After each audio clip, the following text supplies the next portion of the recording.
And what we're proposing essentially is that if a single tool gave you all of those features, that would be a much better solution for communication. So Clutter essentially, here we're providing universal access of email, but also the speed of chat and the organizational ability of tools like Slack and WhatsApp, where you can organize your communication into workspaces and bidirectional channels that let you communicate two ways. So that's the tool. I'll skip over that a little bit. The market is big. There have been previous entrants in this market. Slack is the most recent one. Before Slack was Skype for Business. There have been other startups like Acompli and Text.com that have proven that people are looking for an upgrade to their communication needs. The question is, can you have a significant impact on that market because it's saturated and hard to acquire? And our business model, we are hoping to be very much like Slack, which is start as a freemium model, and then for upgrade features, charge money to enterprises and consumers. So I'll skip over that slide. I have a background in this area as a distributed systems engineer. I know a little bit about the technical details of how email works, how instant messaging works, how Slack works, and bridging the gap between those two worlds at scale is a hard engineering problem, but I do have the background to solve it. So that's a little bit about my background. And a quick note about our product capabilities. We are not just a merge of Slack and email. It turns out some of you might have already noticed this. The question, the product is called Clutter, and we're trying to essentially declutter your online communication needs. And you might have thought, if you bring all of this stuff together, doesn't that actually add to the clutter? So the product, I'll show a quick demo later. Interestingly, you might think that it does, but once you start building these workspaces inside of inboxes, what you see is that the dynamic nature of how the workspaces change with your working needs actually reduces your clutter. So you'll probably see a demo of that a little bit, but essentially we're promising clutter-free inboxes using Slack-like workspaces. And so I'll do a quick demo of that here. Essentially, this is the product as it exists today. And you can sign in using your existing Gmail account. I have mine here. And the first tab is your inbox. It works just like email does today. We've all seen these. What I'm suggesting is that we build Slack-like workspaces here. For example, I can build one here for the Surf incubator. And within this, I can create channels for the core team. If I spelled that right, or whatever. Right. And so within this channel now, I can start adding people's emails. So I can collect all of your emails. I can add you here. And then all of a sudden, we have a communication channel with each other from within our inboxes. And so these workspaces look a lot like Slack. You might have noticed. I have an existing workspace here that is, in fact, a Slack workspace. And so what I'm proposing is that we can bring all of the Slack and WhatsApp-like workspaces inside of your inbox, and then reorganize your inbox as a collection of workspaces instead of how it exists today. So that's my demo. So I'll have to.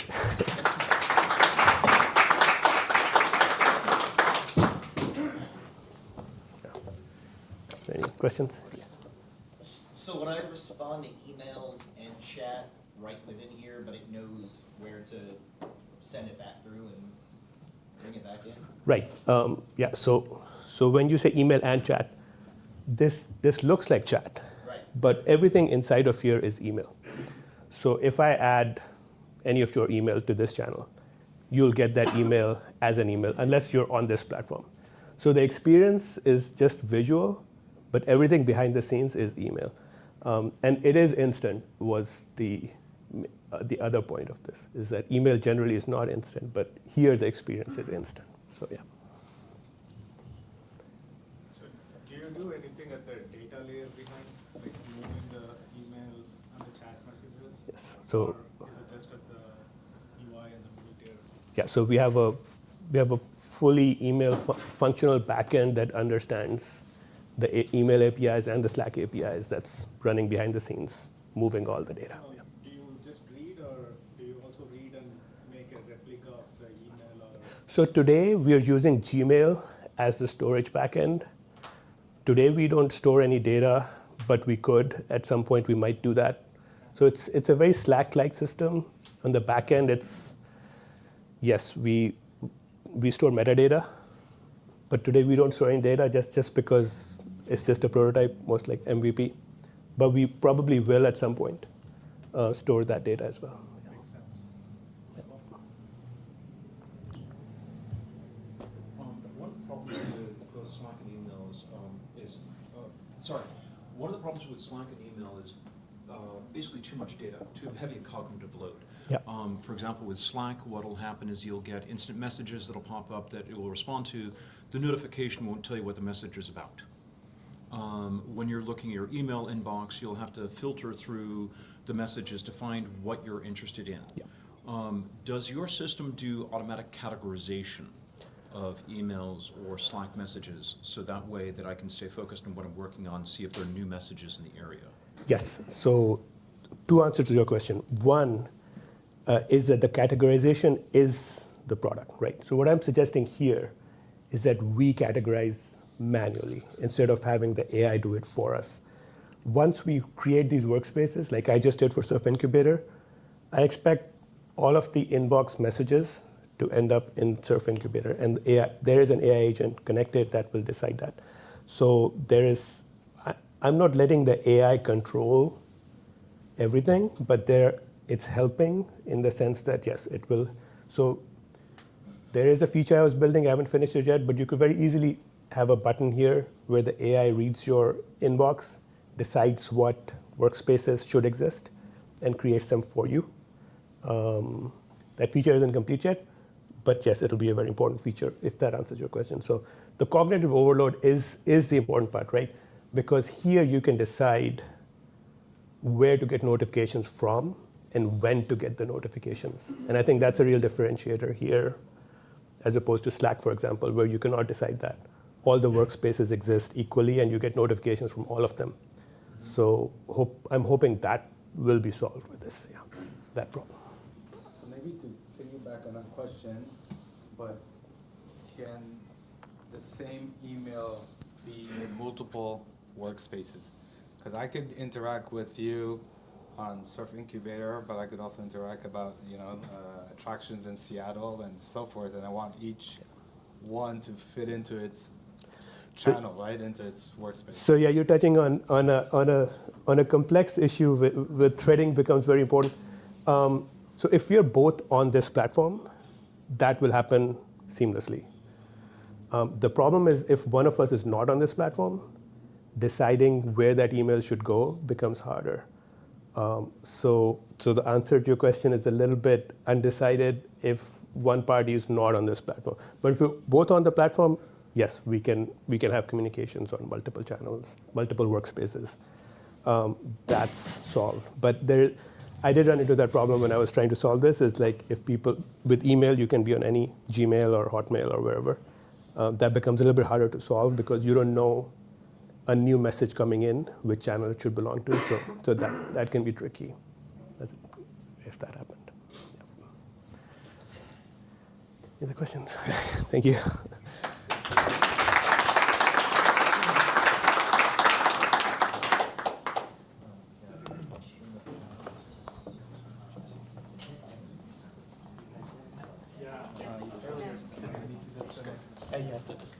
Can you get your mic? Be careful, the mic inside. Thank you. Thank you.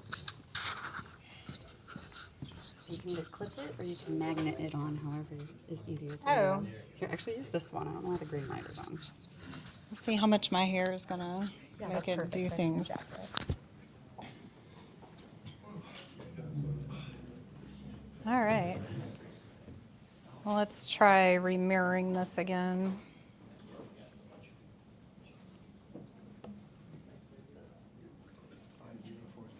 Thank you. And don't forget about the audience over here. I certainly will not. Okay. There's someone saying about the building system. Hey, now we're cooking. I'm gonna show you my whole screen. All right, how's everybody doing? Fantastic. I'm Sarah Mercier with Build Capable. I have a question for you. How many of you have taken online training? Make some noise. Yeah? Of you who have taken online training, how many of you have taken online training at work? Yeah. How many of you enjoyed that experience? Yes. This is the reason why I have a company. So I'm here today to talk to you a little bit about how my consulting agency is taking the adventure into software as a service. So I'll be talking today a little bit about our new product, Build Capable XCL. To get us started, I wanted to just share a little bit about who Build Capable is. So I mentioned we were a consulting agency, or we are a consulting agency, and we specialize in 4 areas. So we help organizations build their learning ecosystem so they can teach their employees, so they can teach their customers, so they can teach sometimes the general public for my nonprofit friends. Who are my nonprofits? Hey. And we help those organizations also design learning experiences. So design experiences so that you have more than one person who's clapping in the room. And then capturing meaningful data. And I don't just mean whether somebody looked at it or whether they passed it or failed it. And then the last area is providing learning technology. And what I mean by that is that we've been working in this field, me personally, more than 25 years. And there's a lot of learning technology out there, and most of it doesn't meet most business needs. It's terrible. So we started back in 2008 as a consulting collaborative. In 2013, we formed Learning Ninjas, which has now had a name change. I took over in 2018 and we rebranded in 2023. We launched XCL at the end of 2024. So we've actually only had this product for a little over a year. And we built this product because everyone is frustrated with their learning platforms. Have you all ever heard of a learning management system or an LMS? Yes, if you took that training, it probably lived in one. And unfortunately, it is very difficult to get meaningful data out of those systems. You can see whether someone passed or failed something, you can see whether they looked at something, and that's about it. So we built the tool that we needed for our customers. What we found is that a lot of our customers we were having to force into these learning management systems that were frankly built off of a higher ed model, right, where you go to class, and those didn't meet organizational needs because you have to create an account and a login and go log into a system and take training, and that's not how things really happen at work. That's not how we get trained in the flow of work. So we built XCL. XCL is the learning experience without the platform. It does not have a seat-based model. You can have as many people learn as you want, unlimited, any type of content. It could be videos, it could be online training, online e-learning courses, it could be PDFs, it could be infographics.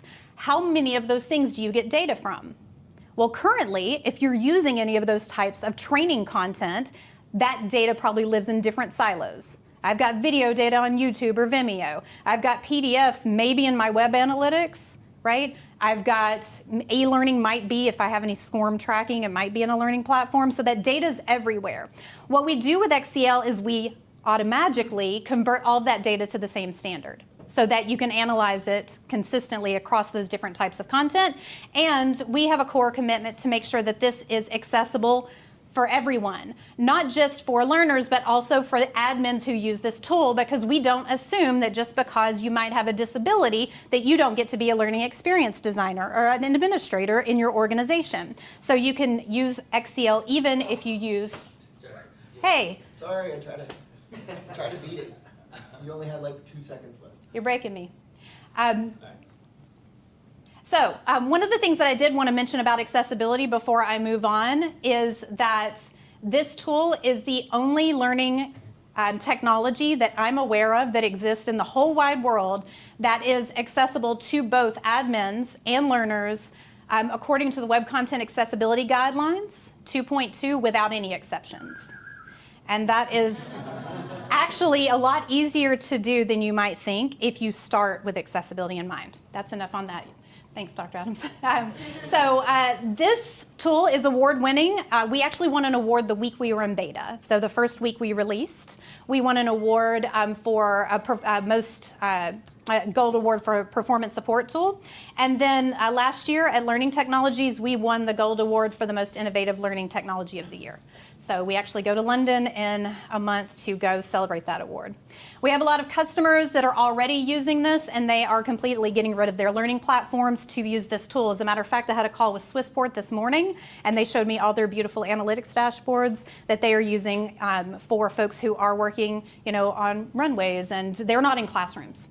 So a lot of our customers are nonprofits. They're folks that have deskless workers, that don't have people at desks, people who are doing customer training, folks that are working in higher ed or in research. So we have a lot of folks that are using this tool already. It's very easy to use this tool. There are 3 steps. You create your brand profile, which is your settings. You do that once. Then you set up your link to your content, which gives you a persistent link and QR code, which means that never changes. You can actually edit content in the background and it never changes the link. And then you get some confetti whenever your link is done so that you can get your QR code and your link to share. Everything lives within that link. And by the way, from an accessibility perspective, you can turn off the confetti if you want to. Okay, and then once you have shared that link, you collect the data in real time. And not just, did they look at it, but every single thing they do in that piece of content that is specific to the type of content. I'd like to give you an opportunity to try this if you would like. If you have your phone available, there is a QR code. If you don't have your phone available right now, you can see me after, and I will give you a link that you can check out in another way. This is a link to one of our white papers. And we, by the way, track all of our white papers this way now. But you are able to get a landing page. You'll notice that on this landing page, it's asking you for your name. It's not required. You can skip it if you want to. It'll just record it anonymously. But that landing page that you'll find when you first launch this is fully customizable. So you can even use single sign-on and things like that. Or you can bypass that landing page altogether if you're collecting data anonymously. So this is how it works. I will show you just quickly your data. If anybody tried that QR code, you are going to find your data appear here. All right, so we got Matt, and we've got Busy, and we've got AH. And so you can see that this information happens in real time, and because this is a PDF, it's showing me how many pages you scrolled to. If you were using a video, it would show me play, pause, fast forward, change the speed. If you were doing e-learning, it would show me quizzes and results and what you said and or what you responded and what the right answer was and that kind of thing. So it depends on the type of content you're launching. If it's, let's say, virtual reality and you're using something that was built in Unity, it would be whatever actions you built based on that. So lots of different options there. All right, back to our regularly scheduled program. Here's a little bit about what we're doing right now from a funding perspective. Right now, we are 100% self-funded, which means that we get to move at the speed of bootstrapping. That is okay. We make our money off of our consulting services, also subscriptions to XCL, and enterprise accounts that are longer-term monthly recurring revenue or annual recurring revenue. And so we do a great job of this, but for all my founders and CEOs in the room and COOs, you know that this is a lot of work to borrow from one thing to pay for another. We're in our first year, and we have been able to make it to break even which has been a huge success just off of bootstrapping. But we are moving slowly. And so we are exploring different funding options right now. I would love to be able to stand up in here and say, we're looking for $2 million over the next 2 years, and we're going to 10x this company. I could say that, I'd be making it up. So right now I'm looking at different funding options to see what speed makes the most sense. We do have subscription goals, we have enterprise goals, and so we have those milestones that we're working towards. We also, for our team, we have the opportunity to work with a lot of experts in the field. So that's how we get our customers. The folks that are on my team are the people who wrote the books on learning and development. I actually wrote a book on accessibility and inclusion called Design for All Learners. But we are at conferences all the time, we're speaking all the time, so we have incredible networks, and because those consultants work with our company, they bring in a lot of work. Our customers also recommend us to other customers. So a lot of organic growth. I have hired and fired 4 salespeople now, so I have not found a lot of success with that. If you have, please talk to me. We have a small core team, and everyone else is 1099. We work with anyone from corporations to education, and a lot of our work is global. So we don't work just here in the US or in North America. We work globally in many, many different countries, and we've seen a lot of success internationally. We actually have 2 products. We have XCL. We also have a custom assessment tool called Capable, so it's not our first rodeo, but this is our first tool that we've made publicly available where you can just get your own subscription. Interesting fact, the learning management system industry is a $45 billion industry, and it sucks. So it's very easy to break into this industry, which is why it was so easy for us to win an award the first week with this tool, because of the friction that we reduced in trying to access training content. This is a little bit about our ICP, or where we're trying to focus. So high revenue opportunity currently is for organizations where an LMS never met their needs, or they have an LMS and it only partly meets their needs, because we can integrate. And then we also have been targeting vendor integrations. We have tons of partners that are vendors in this field, and we have great relationships with them because we've been consultants for a decade.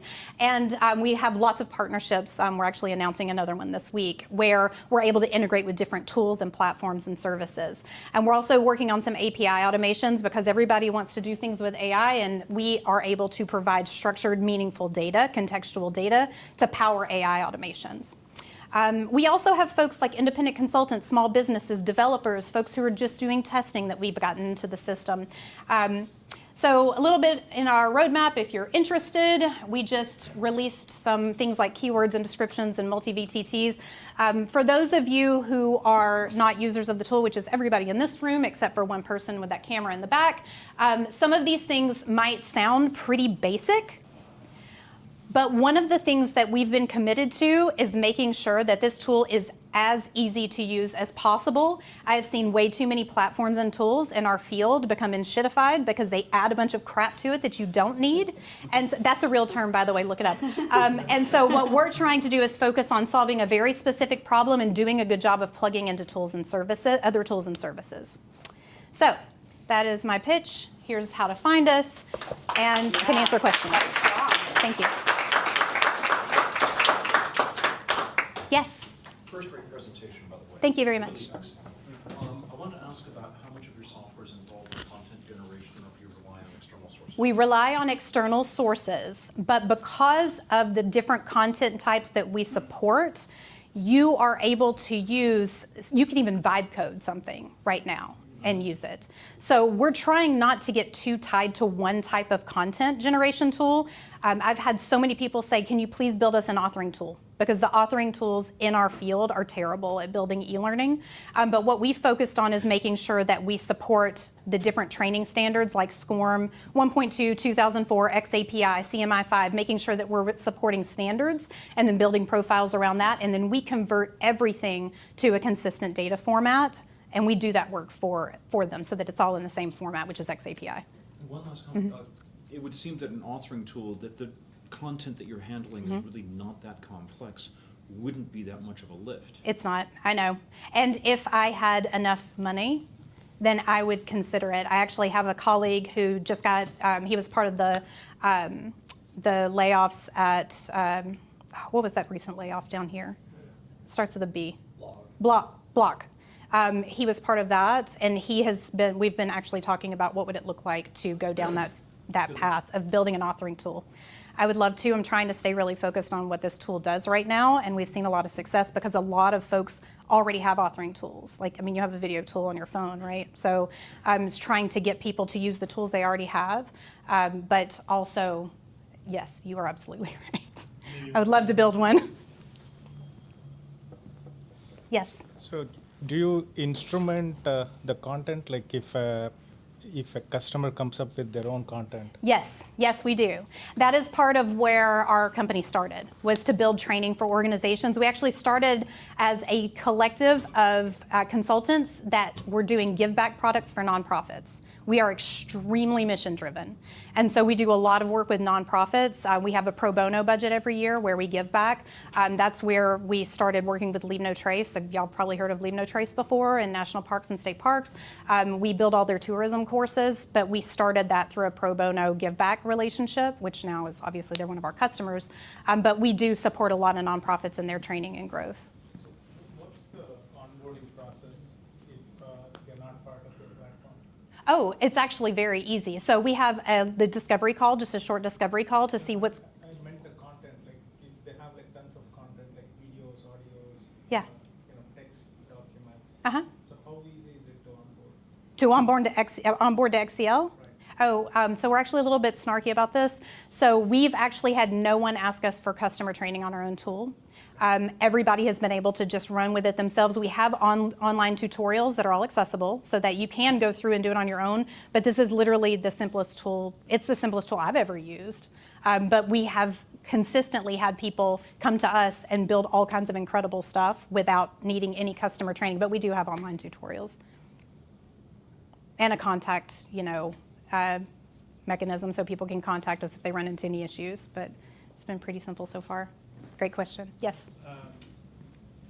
Is it smooth to migrate from existing LMS tools, like the content that I may have there? Yes. Into XCL? Well, yes, sort of. It depends on what the content was built in. So if you have an LCMS where you've built your content in your your learning platform, then it depends on whether or not they let you export it out. A lot of those tools do let you export it out, and if you can, it's easy. It's export, import. We actually have bulk automation too to bulk export or bulk import your content in and create those links. Yeah, great question. Any other questions I can answer? Yes. I've been an LMS administrator at a bunch of places, so first of all, thank you for remembering that the admins are users. Yes, thank you. I was wondering from a quality and traceability standpoint, have you been following any sort of the software standards? Because mostly I've been an LMS administrator in highly regulated industries where traceability and that kind of thing is really important. Yeah, I actually have a YouTube video for you if you're interested in it. We did a session on that about 3 months ago on how do you handle compliance in this tool, and we actually handle compliance far more than any of the other tools. So we are currently in healthcare, airlines, public health. We're in, there was one, what's the other regulated? We're in heavily regulated federal government. Well, I don't know how regulated that is anymore, but we're in heavily regulated agencies already, and we handle compliance better than they do. As a matter, that was part of our Swissport call this morning. Yeah. Anything else? Thank you. All right, thanks, y'all.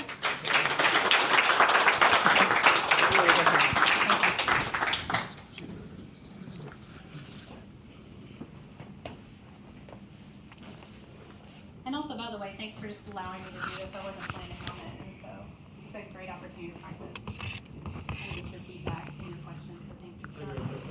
You did that. Thank you. Really good.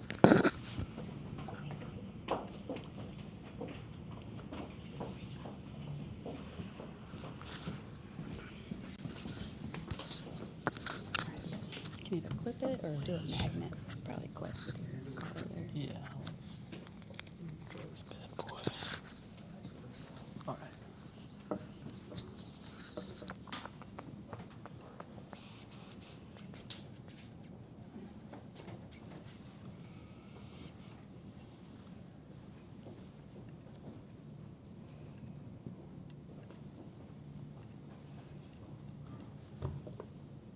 There we go.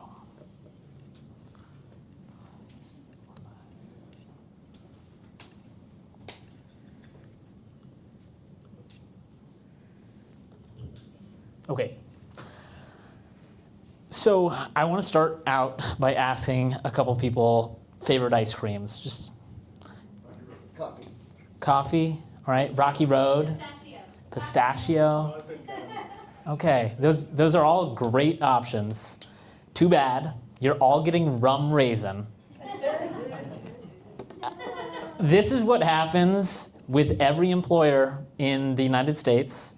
A person in HR or someone in leadership decides your health insurance for you, and you end up with something that you don't want. So you don't get your pistachio, you don't get your Rocky Road, you have to end up with the rum raisin equivalent healthcare plan.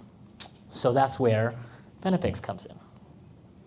So in 2020, new regulation came into be in the United States, which basically allowed employers to offer health reimbursements for any policy that exists in the marketplace.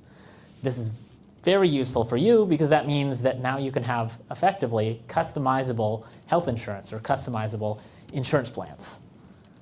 I think overall people are not very excited to hear about health insurance. But I think when you look at the numbers, things start to change and you realize, wow, the purchasing power behind benefits, specifically health insurance, is massive.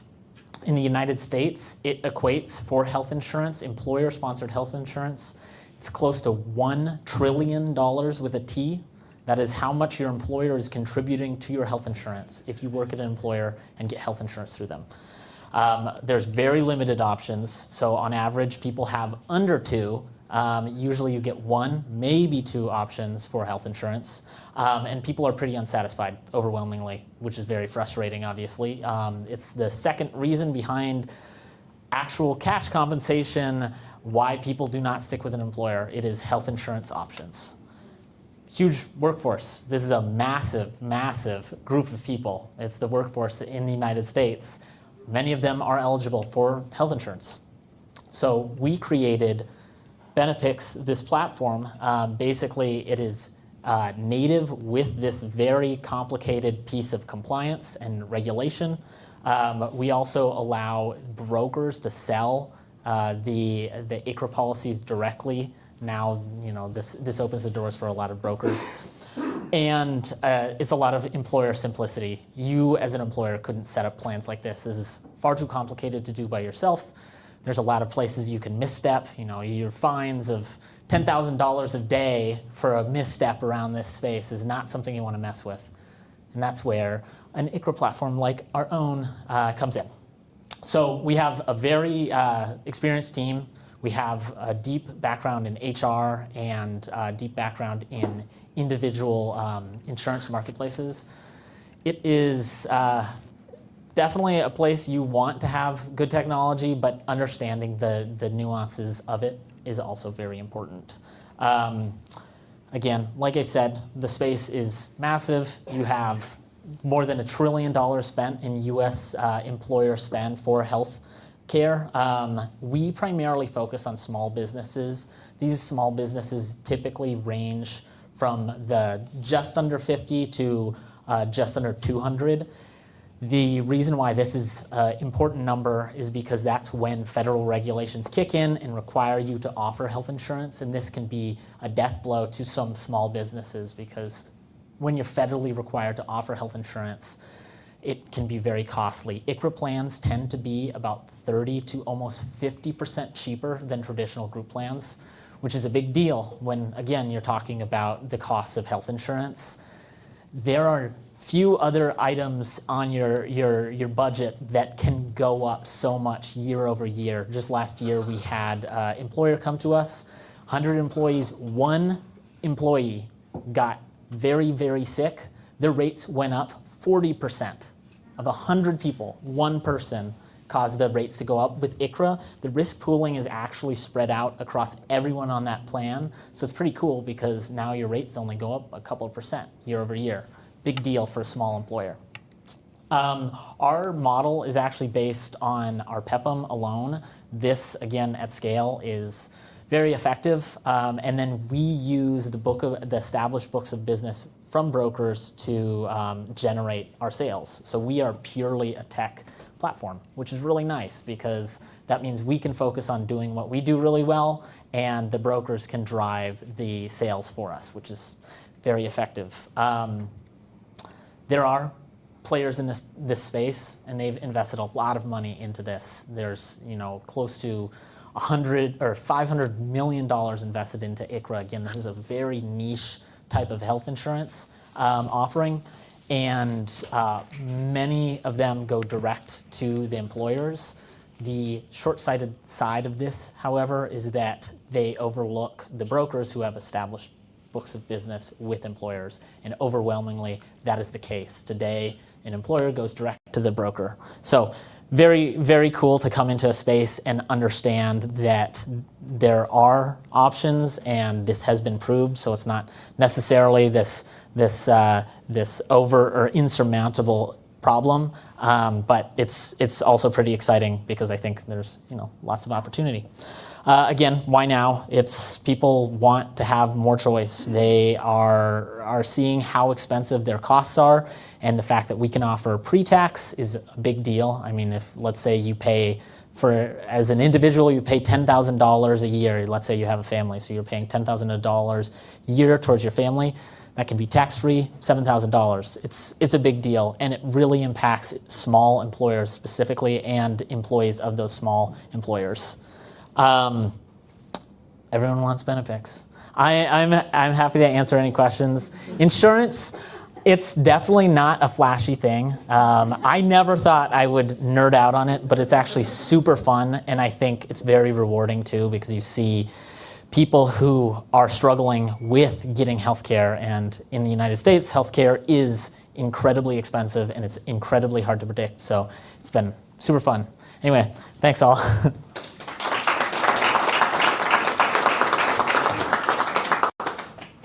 Yes.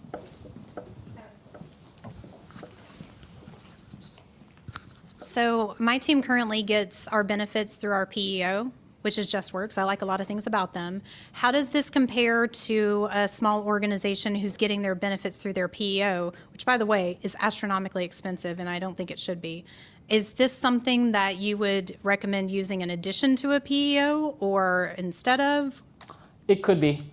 So for all of you, PEO, it's basically an organization group. Effectively, I'm simplifying this, but basically they take a bunch of employers and put them all under the same organization. Yes. So exactly. I would basically claim that all of these small employers fit into me as one employer, and now I can negotiate a rate for all of us. That can be good, depending on what you need, but especially when cost is your main driver, they charge those very high administration fees, which can be very expensive. You can end up paying like 30% more just in the administrative fees. It can be really good, especially if you're an employer. I'm kind of going tangential here, but if you're an employer who needs workers' comp insurance, PEOs can be a very good option. I think most businesses can really benefit from something like ICHRA when you don't need workers' comp, because PEOs are charging your group fees, and group fees are still always higher than ICHRA fees, or overwhelmingly. There are instances where it's not, but ultimately, like, I, as someone who's advising these companies, I don't point people towards ICHRA if it's not the right fit. So ultimately, it is cheaper. It can be worked together. Honestly, you just have to look at the prices and understand what they're offering. So I'm happy to help, and I'm always happy to run a quote. It's free, and I would be shocked if I couldn't find something that is a good price.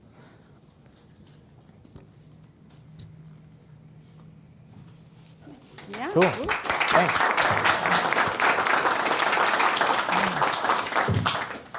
And there's rum raisin ice cream in the fridge. Are you up? Yeah. Okay.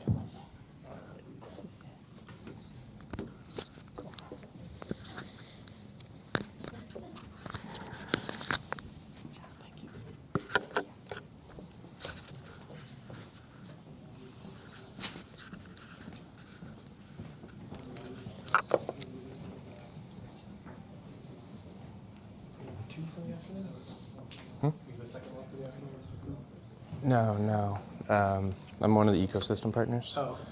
No, you're good.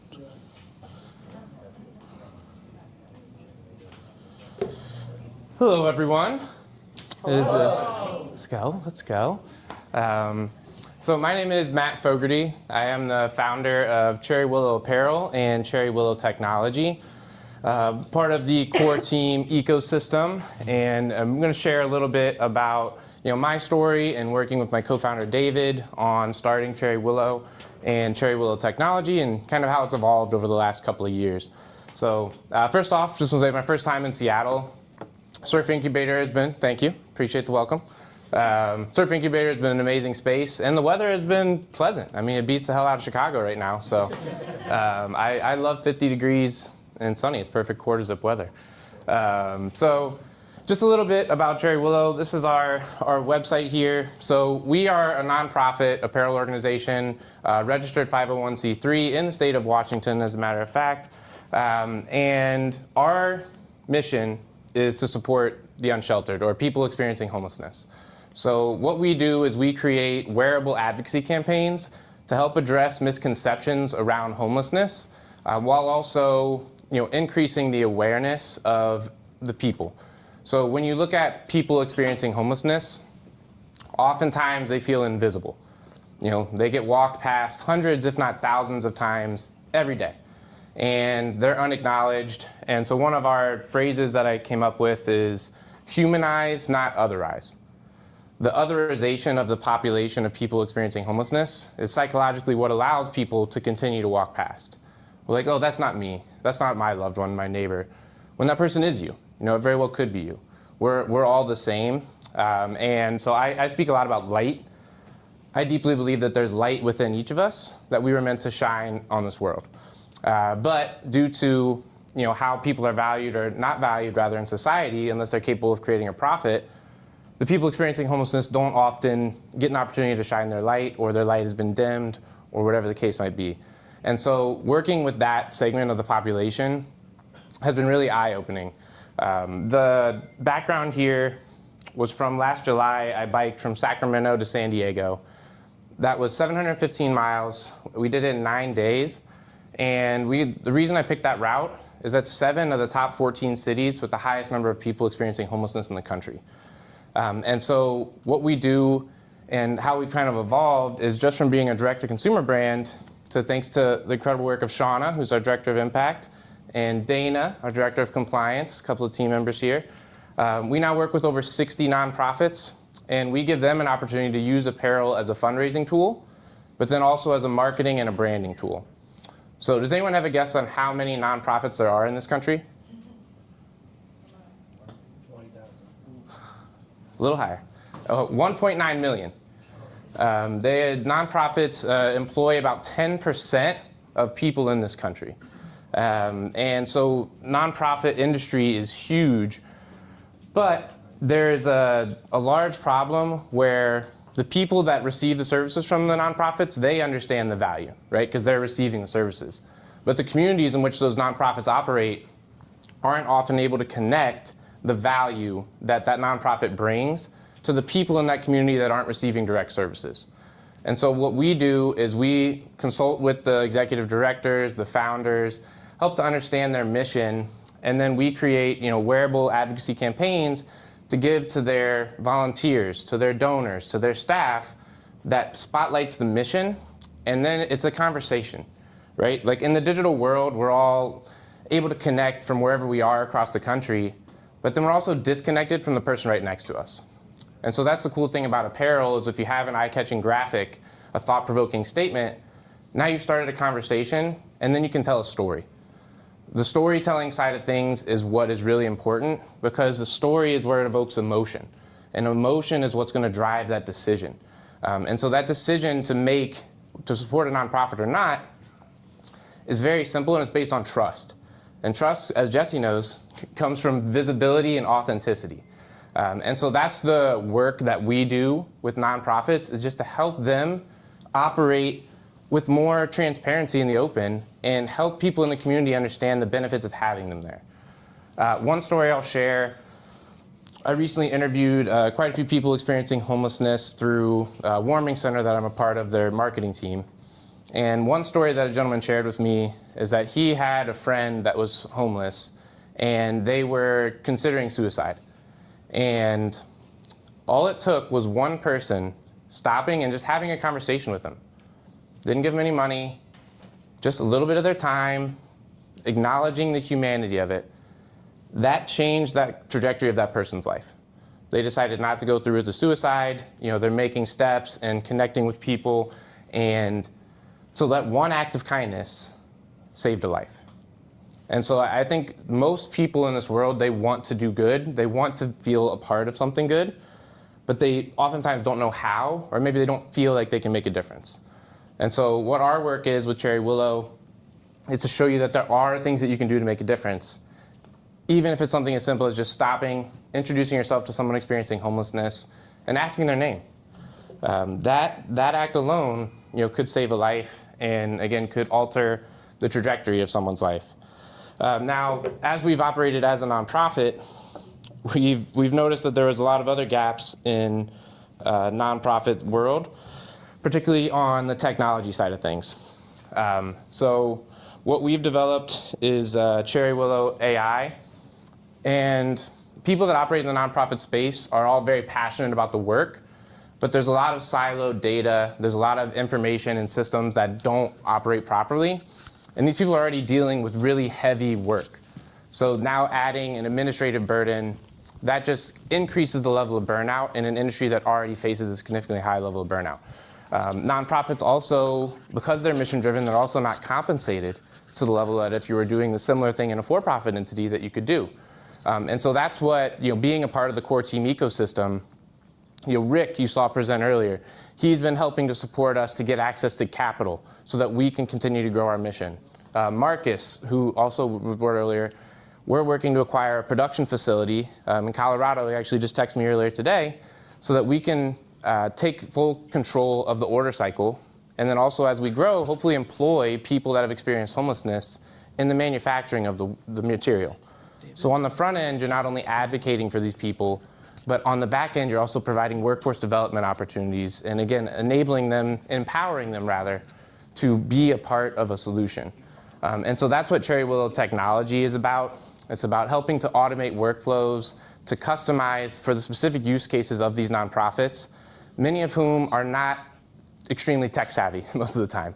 They get in, 1.9 billion people, they get into because they have the heart, right? They have the passion. And we leverage the who, not how model. So, when I started Cherry Willow, I certainly wasn't thinking, how can I develop technology? Because you get me in the weeds in the technology, I am not great. That's not a place that I want to be.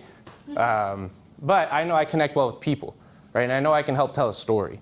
And then so who is really great at this that would love to help me with this? And that's the model of the core team partners, is this ecosystem approach. So instead of what we're taught is how am I going to solve XYZ problem, who is great at X problem that I could ask that would love to help me with it because it's what they're great at. Like Dana. Dana is great at paperwork. Paperwork is my nightmare. Get me out of there. I do not want to be involved with paperwork. Shauna is incredible with partnerships and collaborations. And so it's who do we find that are great at the work, and how can I empower them to do the best work that they're capable of doing? And so that's really what we're about at Cherry Willow. That's what core team is about. And it's been an incredible experience to see where we've come from 2.5 years ago to being able to speak with you all here, and really excited about what's to come this year and being able to continue to grow. We did the Pedal for Progress as the bicycle series, where we have one planned for Florida in the coming months, and we're going to do maybe an Iowa ride. We have a Texas ride, and there's so many amazing nonprofits all across the country. Being able to work with them, learn about their stories, it really fills my emotional cup up every time, because there's just so many people doing incredible work, and nonprofits are really the backbone of their community. And so being able to take my business background from a marketing and branding standpoint, be able to bring that tool to nonprofits and just help them tell their own story. That's all I'm doing. I'm listening, I'm showing up, and giving them the courage to share that with people. And like I said, I deeply believe that you can learn from everyone. Everyone has something to share. And so that, again, is what we are building at Cherry Willow. The name actually comes from the 2 streets that I grew up on. So my mom, she taught me about unconditional love. That's what I want Cherry Willow to stand for. I founded the organization 2.5 years ago after helping a couple of loved ones go through mental health challenges. Borderline personality disorder, bipolar disorder, depression, and seeing how the system had failed them in a lot of ways. And I had to learn myself how to show up for them with unconditional love when they couldn't show up for themselves, or certainly not for others. And so again, that's what I want Cherry Willow to be the symbol of, and it's unconditional love for all people. And together, when we bring together like-minded people that are trying to make the world a better place, it's an amazing thing to be a part of, and really grateful for the opportunity to speak with you all. I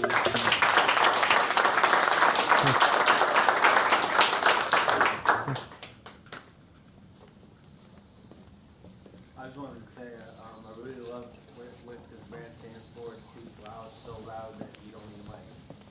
So, really appreciate you sharing that with us. Thank you. Thank you. Awesome. Matt, you mentioned partnerships. Can you say a little bit more about how Cherry Willow partners? Yeah, absolutely. Thank you, Alicia. So on the partnership side of things, and if you have more questions, connect with myself or Shauna. We'd love to walk you through it. What we do is essentially build e-commerce stores for these nonprofits. It doesn't have to be nonprofits. We also work with for-profits. And what we do is it's a profit share model.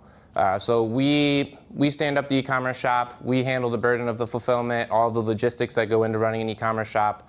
And then for nonprofits, we actually partner on an 80-20 profit share. So that nonprofit gets 80% of the profits sold as a donation to their organization. For businesses, we do a 50-50 profit share. So if you have a socially aligned business that wants to have merchandise as a part of it, and merchandise is a great way to tell a story. So a lot of the partnerships come with cross-promoting on social media, helping to create content. We do LinkedIn Live shows, partnered here with Jesse at Reviting, and we'll bring on people to tell the story of their organization, why the work that they do matters in their community, and how can people support. And sometimes, an action just as small as following them on social media, sharing a little bit about their content, like the ripple effect from that is something we don't talk about. Like if you're looking at time travel movies, you go back in time, the butterfly effect, it's like, oh, you do one small action in the past, it has this whole trajectory on the future. But people have that same opportunity every day. We're in the present moment, and our actions now matter. And there is no time like the present. So, you can act, and those actions will continue to move. And that's another one of our little phrases, action is the answer. A lot of us, especially, Founderland, we stay in that ideation stage a lot. We want to have the perfect idea. We want to have it. But what can happen is we can attach our egos to that. And then if we bring that idea to market, and the market is giving us feedback, and we're like, well, this is such a great idea. This is my idea. Then you can miss, those connections. So it's like you got to bring it to the market, get that feedback, and then act on that feedback. And again, if you surround yourself with a great team of people who are like-minded, they're interested, and they want to support you, that's a great way to set yourself up for success. And culture is a huge thing. Your first 6 people are your culture, and that's what sets the tone. And that's something that you can't get past. Your first 6 people are your first 6 people. So that goes a lot into the culture side of things. 2 questions. How many clients do you currently have, and how long does it typically take to get a shop set up and all the apparel branded and ready to go? Sure. So I think right now we have a little over 60 clients. And we've done shops in as fast as like 3 days, but we suggest to give us a couple of weeks because we are humans and like to sleep. But like for a lot of people with apparel, they have events coming up and they want to be able to, if they have one fundraiser a year, they don't want to wait a whole year to be able to introduce the concept to their audience. But typically it's about a week and a half, 2 week turn time. So that's from zero to manufactured apparel? That's to getting the shop created, and we could do an apparel item if you wanted at that time, yeah. Mm-hmm. How long have you been part of the ecosystem? So David and I founded Cherry Willow, I want to say we first started the idea in December 2023. We incorporated the nonprofit in December of 24. We became a 501c3 in August. And then the technology, I've been working on getting off the ground in that interim. So Yeah, about 2 years. That's awesome. Thank you. Cool. Well, Hey, thank Matt, you, I everybody. have a question. Oh, yeah. Yeah, Could you tell absolutely. the audience a little bit about how you've gotten some visibility online? You've done things yourself on TikTok, and what has that done for your brand? Sure. So founder-led content, I think, is a great way to build a brand. As I was chatting with Ruben about the cowboy hat, like making content and having something that, is a unique identifier. That's a huge opportunity. And being the founder, like people follow people, right? You think of Nike, you think of Phil Knight. And you know the waffle iron story if you're like shoes. I'm not a sneakerhead personally, but people follow the person behind the brand.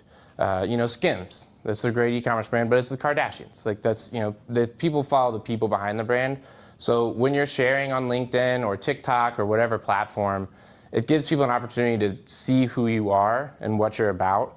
And that's how I've been able to surround myself with such amazing people. And that's by keeping to show up openly, transparently, honestly, that you get really good connections, and then they establishes loyalty, because they see the person behind the professional.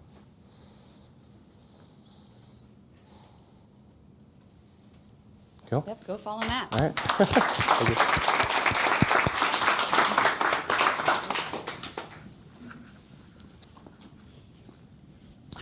Oh, I thought Nick was going. Doesn't Nick know that? All right. Mic myself up here. Here we go.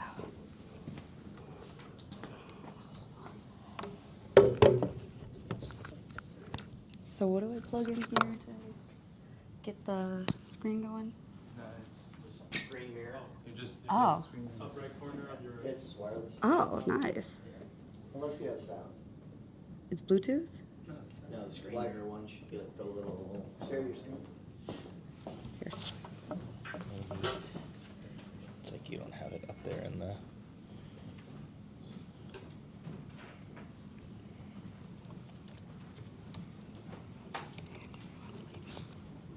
Gotcha, don't you worry. There's your screen.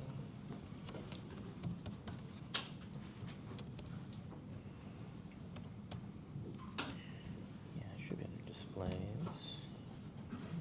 Display settings. Maybe not with Mac. No, of course, Mac. That's okay. I'll go without it. You sure? Yeah. All right. I know. I'll try to look around and see if we can That's figure all out where good. it is. Sure. Don't worry. All right. Well, let me get the live stream pointing at me over here now. But hi, everyone. I am Jessie Lezak. I am with Reviting. Reviting is a marketing agency. Reviting stands for Revenue and Marketing Mixed Together.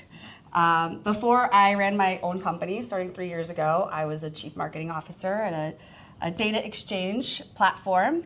And before that, I was spending a lot of time in B2B SaaS. And what I found is that these startups, they wanted to spend all this ad money. And when I would come in, the first thing I would do be shut off all the ads. $9,000 a month going down the drain in Google ads. What are we gonna do? We're gonna come in, we're gonna shut it off. We're gonna see what happens. Do the customers stop converting? Do the leads stop coming in?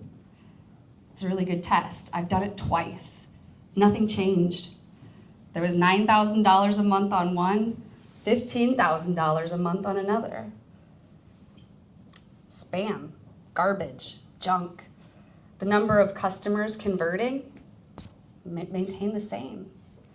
Because attribution software, it doesn't really tell the full story anymore. If you ask your customer, how did you hear about us? What are they gonna say? They're gonna say, LinkedIn, TikTok.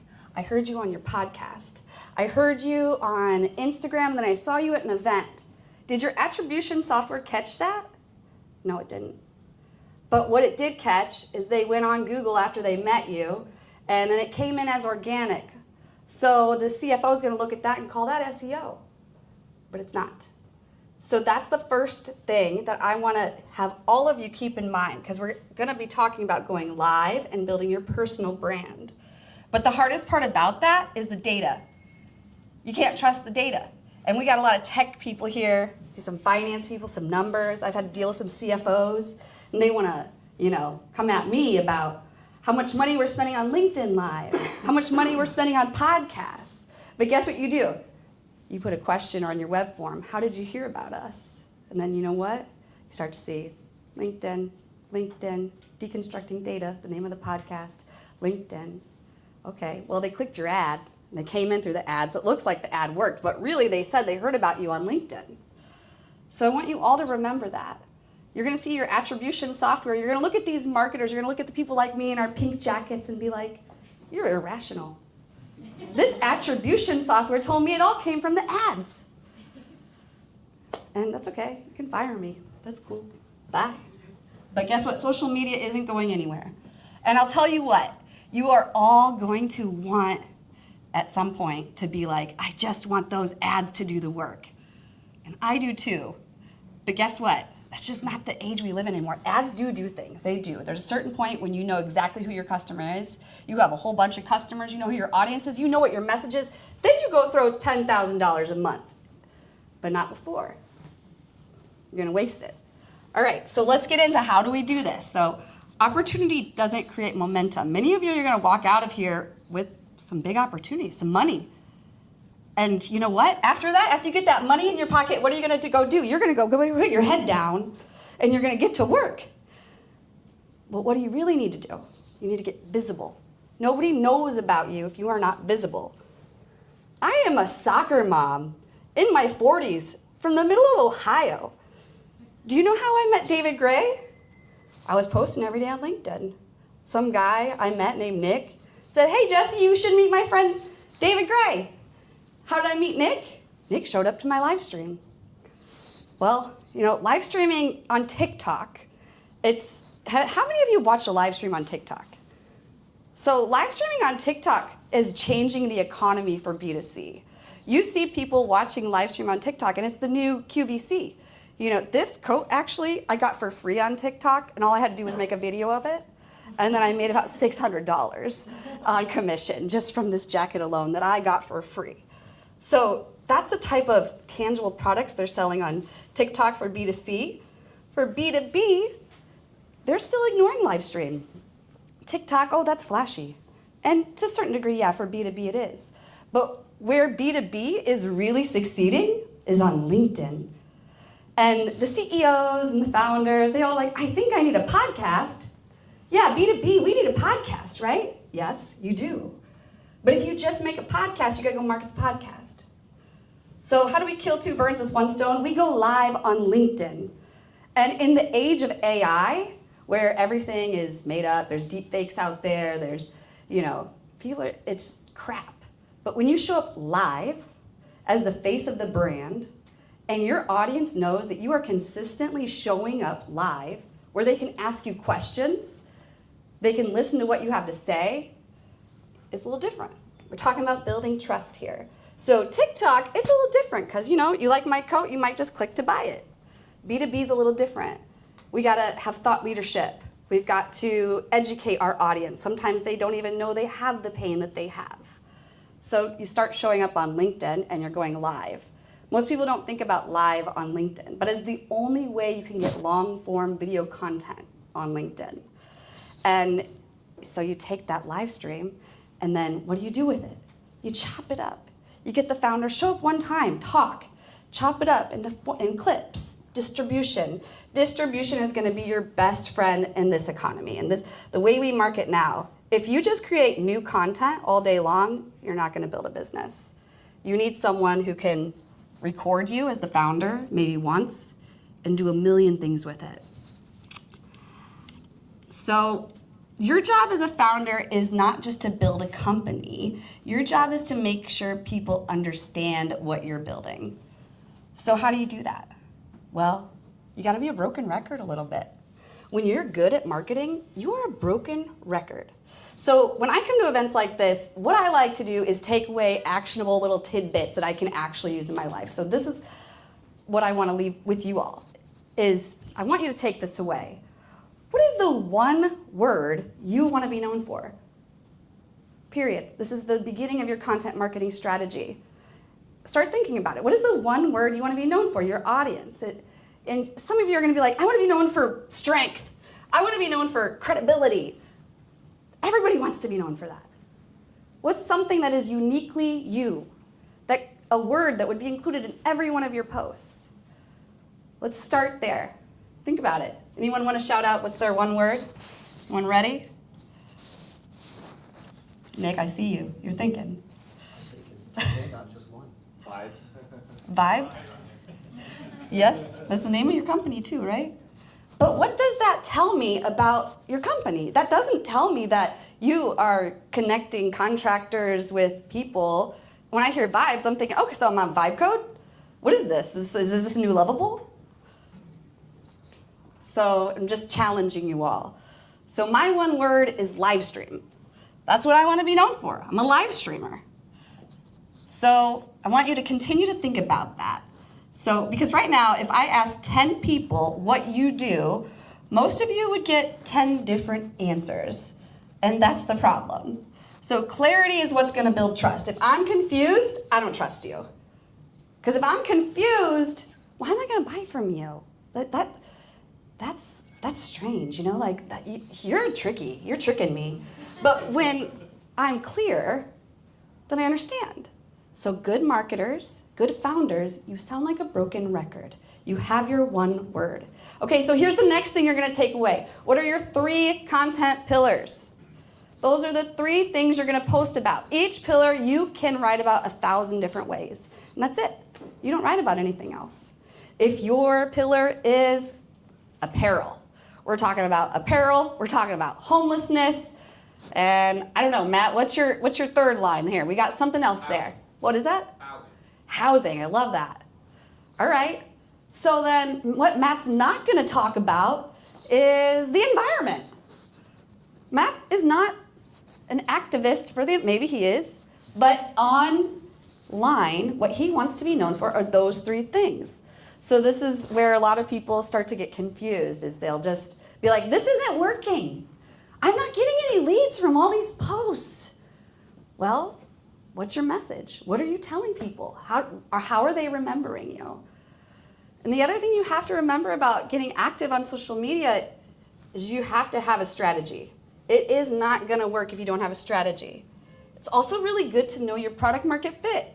And if you're pre-revenue, you can't convince me you know your product market fit yet. You might be able to convince someone else.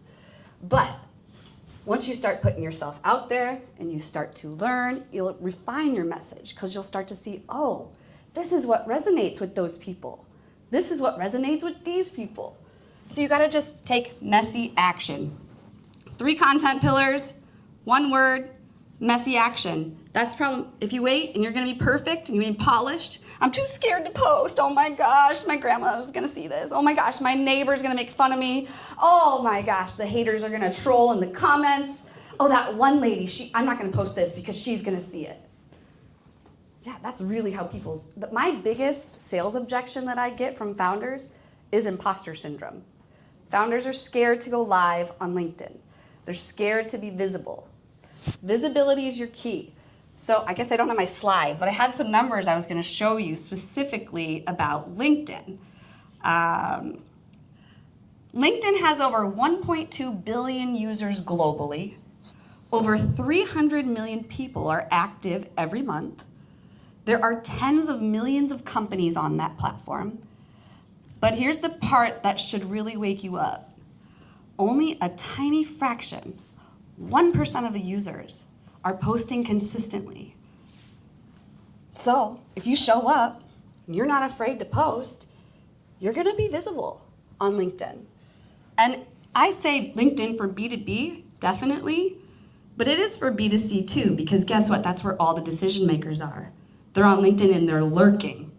They're not liking it, they're not commenting on it, but they're lurking. And you know, you might post every day for 2 months and be like, this is exhausting, I'm not getting anything. There's just, the reach is all so low. Well, think about your TAM. Are there millions of people in your total addressable market? Probably not. You might even have a small total addressable market. So don't be ashamed if you have low reach. Keep going. You just have to keep going. All right, so LinkedIn, it's really not just another social platform. People are on LinkedIn in between meetings, before they make hires, before they make investments, before they choose partners. So when founders ask, where should I be showing up? The real question is, where are people already making decisions? Where are the decision makers? They're not on TikTok. I mean, they might be, but they're not doing business on TikTok. They're buying this jacket though. But yeah, they're on LinkedIn and they're lurking. So people are no longer building brands behind logos. The professional, polished images, it doesn't work. But you, the founder, with messy hair, telling us about how you got here and the struggles that you had and how that customer just bitched you out and the real stuff that you're scared to talk about, that's what's going to connect with people. So you really do have to get in there. It's called building in public now. And I really suggest people go follow Adam Robinson, or Robinson, I think he goes by, RB2B.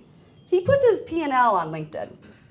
This man has made a 7-figure business in I don't even know how long. It has scaled extremely fast, completely bootstrapped, and he's just spilling the beans. And people are tearing him apart, but guess what? He leans into the trolls, because the trolls drive the algorithm. So when those haters come out, you embrace them, and you just let them keep commenting. Don't let them bring you down. When the haters come out, it's because you're making them feel something. You're making them see what they haven't done. So founders, you guys are the leaders. You have to put yourself online. You have to put yourself out there. And if you can't do it, you gotta find someone you really trust who can be the face of your brand. Because as Matt said, people buy from people, not brands. All right, I'm gonna try to wrap this up here. So live is the shortcut. If you're brave enough to do it, you're gonna reach people. You might go live the first time and maybe 2 people show up. Guess what? 2 people who watch you for 40 minutes talking, that's actually pretty good. 2 people, that's okay. When I'm on a sales call, I'm only on a sales call with 1 person. But I got 2 strangers who are listening to me here. Embrace that. You got 10 people who showed up to your live stream. Holy cow, just imagine you have a conference table with 10 people in it. Why are we so sad about that? All right, so I'm gonna wrap this up and remind you that distribution is everything. Create once, distribute forever. So that's sort of the revenue model. We make 1 live stream. We turn that 40-minute live stream into a month worth of video clips, podcasts, take out the transcript, feed it to AI, build a newsletter. Distribution, because you're going to need to keep making content over and over and over again. So if you're sitting here and doors are starting to open for you, or you feel like they're going to start opening soon, I want you to think about this differently. Don't just ask, how did I get the opportunity? You should ask, am I ready to be seen? And if not, what do you need to do to get there? Or who can help your brand get seen? Who is that face? So, because in this next era of business, the founders who grow are going to be the ones who are willing to be seen. And the moment you do that is not just the moment the opportunity starts. That's when you're actually going to start growing. So that's all I have. Does anyone have any questions? Yes. So I love everything you're saying. I think the biggest, as a founder, the biggest barrier I see for myself is I guess I want to create something authentic, so I don't want to just pump out something AI generated, but at the same time, to create something authentic takes some time, like at least half an hour per day if I'm trying to post daily, but maybe more than that. So I guess, do you have any tips on how to do that more efficiently? Yeah. There's an app called StreamYard. I can send you a link. I'm an affiliate. Full disclosure, you can use Restream too. I'm not affiliated with that one. Both of those are preferred LinkedIn vendors. It's a third-party app. You can connect to LinkedIn and you can live stream. Sit in front of your computer, talk for 30 minutes. Invite a friend on, someone in your industry. If you can't do it alone, talk 30, 40 minutes. That's enough content right there for you to make a whole month's worth of video clips. You could pull out the transcript, feed it to AI, give me ideas for posts. Here's my content strategy, here's my 3 pillars, here's 40 minutes of me talking, go write a month's worth of posts. Go back and read it because we don't want your post to look like it was written by AI. I don't want to see any em dashes, you know all the cliche stuff. Like make it look like an actual human wrote it. But that would be my suggestion is go live once, distribute it, download it, put it in YouTube, all the places. Okay. I guess as a follow-up, when you go live as a founder, should you approach it kind of like a talk? Like you plan a little bit what you're going to talk about, or should I just like work on whatever I'm doing that day and see what happens? Either or, I've done both, honestly. But yeah, I suggest setting it up like a podcast, where you have a consistent time you're showing up once a week. My show is Wednesdays at 8 p.m. Eastern, so here soon. Every Wednesday, 8 p.m. Eastern, I'm showing up, I'm bringing on a seller, and I'm bringing on a marketer, and we're talking about sales and marketing. And before the show, we plan the topics. Okay, this person's an expertise in cold email. This person's an expert in, SEO. So then we come up with a title for that episode and the topics that each are going to connect or that are going to kick off.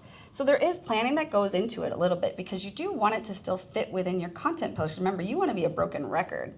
So you want to bring on people who can speak on your content pillars. Yeah. Yeah. So this, not just in LinkedIn, but it dates back quite a bit of time. So there's an example of a software engineer, Joel Spolsky, who runs a software firm in New York, and he writes a regular posting called Joel on Software, which is very popular among software engineers who are his market because it does source code control systems for them. But sort of the question I want to get to, rather than giving too much background, is how do you get above the noise? Because there is just a ton of noise on LinkedIn right now, and it's not improving. Yeah, you got to train the algorithm. Show up every day at the same time. That's it? That's it. Just you're going to post every day at Monday or at 9 a.m. Start doing it. Guess what? Your audience is going to start realizing that you show up every day at Monday. They're going to like it, and then every day when they log in at that time, you're still going to be at the top of their feed. Find some consistency in the time. Also, the messaging. You can't be all over the place with the messaging. But connect with people. You can't just expect people to connect with you. The most important thing you can do on LinkedIn is go find your ICP and comment on their posts. People like to feel seen. So when you comment on their posts, you're going to be more likely to end up on their feed. So the more you actively engage with your audience, the more visibility you will also get. And can I also just add what you mentioned earlier about the consistency and the one word you want to be remembered by and the 3 pillars that you're posting? And I think that will also help push that algorithm yes. And that could that might be the signal that helps you cut through the noise to find your That's a great point. LinkedIn is a search engine. So if you want to be known for marketing, you write marketing in all of your posts. If someone goes in there and search marketing, you're likely going to appear. And I saw another hand. I'm not into social media as much, also, but I've heard, and I want to just get your take on it, whether or not only, doing the things that you said, which is your one word, your 3 pillars, et cetera, posting at the same time, routinely, but what about your words also matching something about your profile? Yes. Or about Yes. your info session? Mm-hmm. Talk a little bit more about that. Thank you for that. Yeah. This is a great point. So your personal profile, it's basically like the website of you. So if you know anything about old school SEO, I mean, we got, GEO now, so it's a little different, but old school SEO, you got your keywords. So I want to be known for marketing. I want to be known for live streaming. I should have that sprinkled all throughout my profile. I should have it in my headline. I should have it in my job experience. I should have it in my volunteer experience. Anywhere I can put the word marketing and live streaming, it should be there. Then when I'm posting, I should also write about it. LinkedIn also has an SSI score. So if you go on Google and you just search LinkedIn SSI score, you can drop your LinkedIn there. It'll tell you how you're performing on there. And that's one of the things that it measures, is how well it can understand who you are and if your audience also has those keywords too. It's like trying to connect, like how well you're connecting with your community. I haven't looked at my SSI score in a while, but it's a good thing to do. Great point. Yeah, anything else? Yeah. Is there space in your podcast for founders? Absolutely. If you guys want to be on my show, I'd love to have you on my show. Actually, I help produce 11 shows right now, so I have a lot of shows that we're helping. So let me know. I'd love to get you guys on some podcasts for sure. Absolutely. Okay, awesome. Well, thank you. Thank you.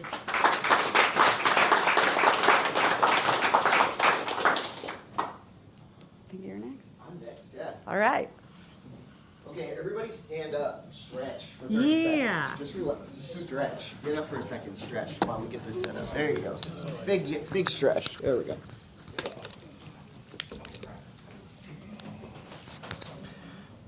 Are you the first of the afternoon presenters? I don't know. I don't know, am I? Oh, Let me get out of your way here.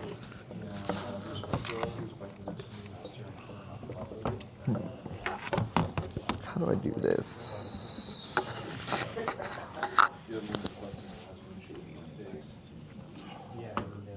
Let's do stop presenting.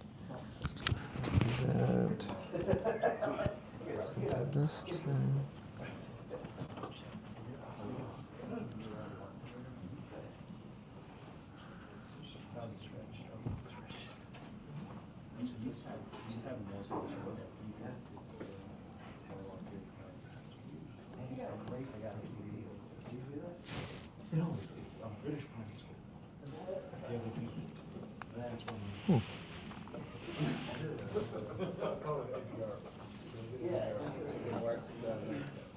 What? You don't think so? I know, that's all. Do you know how I can do like presenter notes on a different screen? I don't know. Yeah, it would be in it if we were extending it. Go to the display settings. Do you have like an extend rather than duplicate? What do you guys mean by that? This one? Display settings. And then I'll do.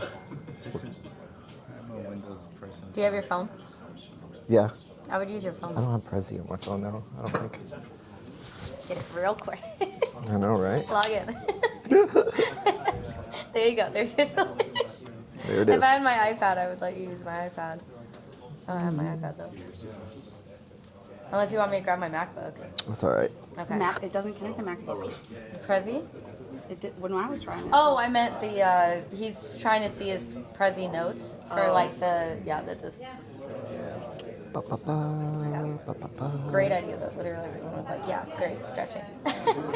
And it gives you time, so you're good. I love that. Yeah. Love that for me. Obviously loved your talk. I was like, yay, perfect. It's like, I really told them it. Yeah, yes. All right. There you go. Wait, how do I do the notes now? Fuck me.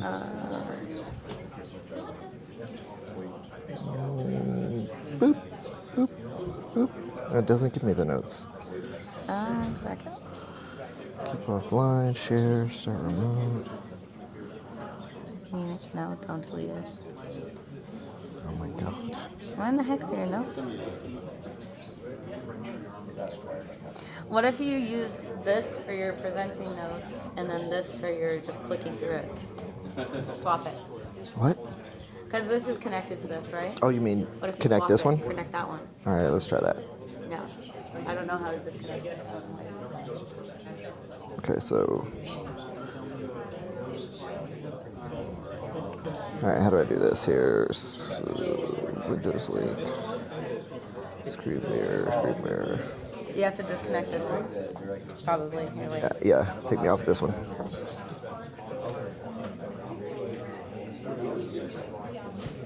So you're looking for U and Uni Mirror. Hold on, so Android use.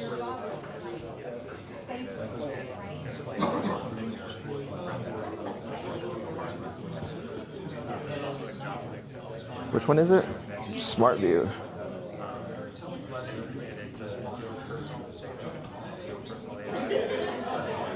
Smart View. Oh my God, please. Need help?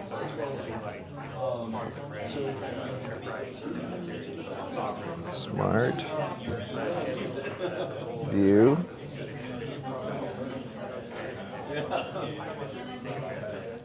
Smart things. I don't think that's it. That's not it.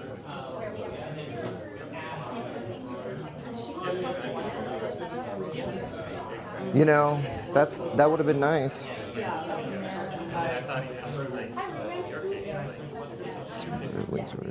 Wireless scan QR code. Smart secure quality wireless on. Music share. Let's see. NFC interpreter. Oh, hold on a second. There it is. Here we go. Ah. Okay, I can do this. Beep, beep, beep, beep. Oh, it's gonna be perfect. Oh, perfect. You're so good. Ha. But just make sure your thing has D&D on it. D&D? What's a D&D? Yeah, not just- Oh, I see. So people don't try to text you or call you while you're in here. Or like, I don't know how to do it on an Android, I'm not gonna lie. Oh, there it is, do not disturb. Perfect. Thank you. You're welcome. Okay, and then now you can use this for your present or view.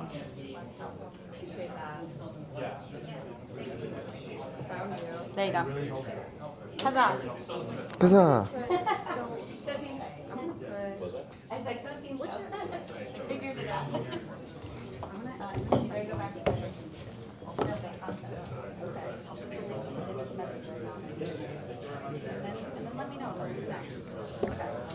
Okay, let's get it going. Stretch is over. Stretch is over. Back to work. Back to work.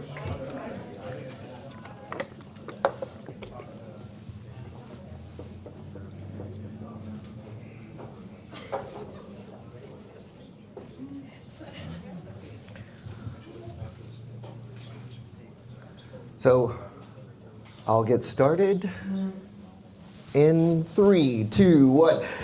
Action! Hey everybody, my name is Nick Bastris.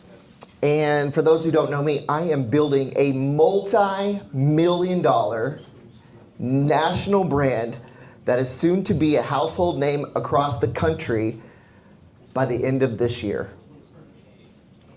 My goal is, by this time next year, everybody in this room will have someone that is connected to them who will know of my company.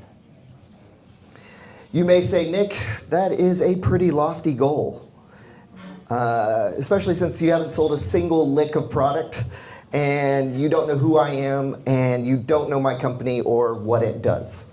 And to that I would say, fair question. Fair question. Admittedly, these are high goals. If I was doing this by myself, alone, but I'm not. I'm not doing this by myself. So picture this. Imagine having a Michael Jordan. Imagine dragons. Imagine having a Michael Jordan on your team. The GOAT. The best person for that job, for that role. And they're the best and greatest at what they do. And that's what I get with working with Core Team Partners ecosystem. They work with trusted partners that connect you with the GOATs of those specific areas that you need to accomplish the goals that you're trying to accomplish. This has been my experience working with Core Team Partners and all of their connections in all of the areas that I need to reach my business goals. So let's zoom out for a second.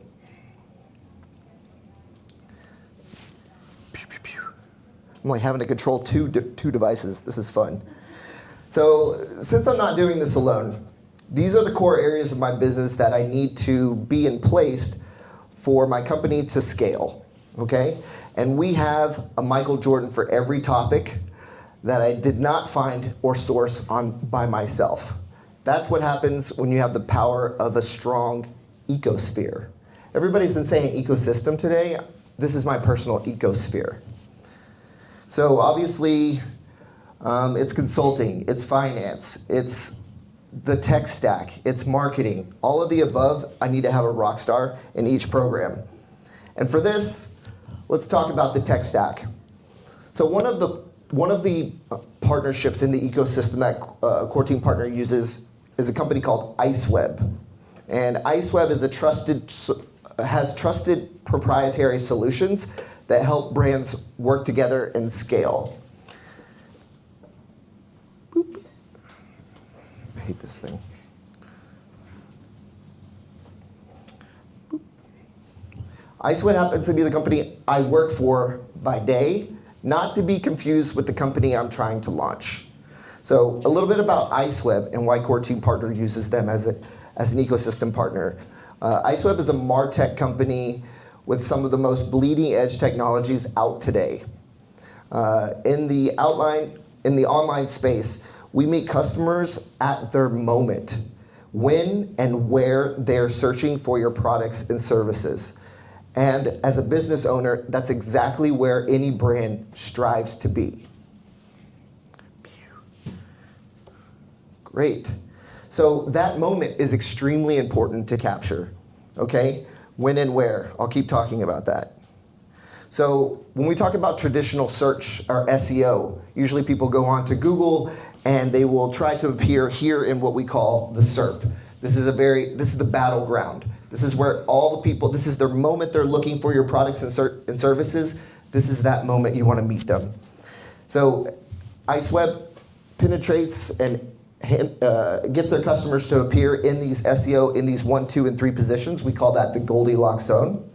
But I would also encourage you to pay very close attention to what we call GEO. Some people call it AIO or AEO. What we're talking about is search within LLMs, large language models, AI search. This is fat. A year ago today, this wasn't on their radar. Now, every meeting I take, every brand is trying to get them to appear within large language models like ChatGPT, Perplexity, Gemini, Grok, all of them. So those who plant their flag fast and early will be greatly rewarded coming up in these LLMs. What we're seeing is a lot of business to business is happening, conversations is happening inside LLMs. We're also people comparing product A with product B. They're speaking to it like a trusted friend or an advisor, much different than how they communicate with Google, where it's more keyword based. This is almost shopping with your best friend or asking it questions. So that's one of the things that Core Team Partners uses IceWeb for, is because we can actually tap into customers and tap into these specific LLMs to get their brands noticed and seen. The next one is one of my favorite products that IceWeb has. And this one is very proprietary. This is called the GSB. It stands for the Google Search Bar. Those who have your laptops out, if you wanted to go to Google, you can literally type Fort Worth car accident, and as you're typing attorney, Simons & Fletcher will come up. This is unique to us. This is arguably the most valuable space in all of search. If you can come up into this location as that #1 suggestion, we see 3 things. 1, we see higher conversion rates. That's the most important one, in my opinion. When we can bring people from this channel, you're very recommended. It's almost like Google saying, hey, go check these people out. They're the best. And we can do this with any keyword, right? Medical devices. We can do it with whatever tool that you have or that you want to show up. Coming #1, it's almost like being endorsed by Google. There's actually 2 strategies for this. This one's called a trigger keyword. Whatever's your dream keyword that you want to be aligned with, let's call it LinkedIn marketing. We can get your name, your company to come up #1 in this spot. And we can do that across every platform, also in AI. The second strategy to use this is the GSB is called conquesting. So much different than the first one, which is a trigger keyword, this one's actually designed to pull share away from a competitor. So when we're looking at Asana versus Monday, People are looking in to log into Asana, but now they're met with versus Monday. That's when the red flags go up. Hold on a second. I was here trying to look for log into Asana. Now Google's showing me Monday. What's going on with that? So we complete that story, right? We have to put an article on Forbes or something with a high domain authority to say why Monday is now better than Asana. And we negotiate that rate. We have content writers who write that content. But this is a tier 1 publication, and it gives link juice to the brand itself to help them appear in more searches across the internet. So the GSB is proprietary to just us. It's one of the tools that we have that is, I'd say, the strongest brand awareness and aligning you with your customer. And again, that's exactly where you want to be, is in the moment that they are looking for your products and services, and meet them right there. That's where we see the most action. So just to recap for IceWeb itself, before we get into everything else, IceWeb brings brand awareness because of the GSB. We have a revenue driver through that GSB. And if you're trying to launch a product or a new brand, it's always good to come up as that #1 recommended there into the Google search bar.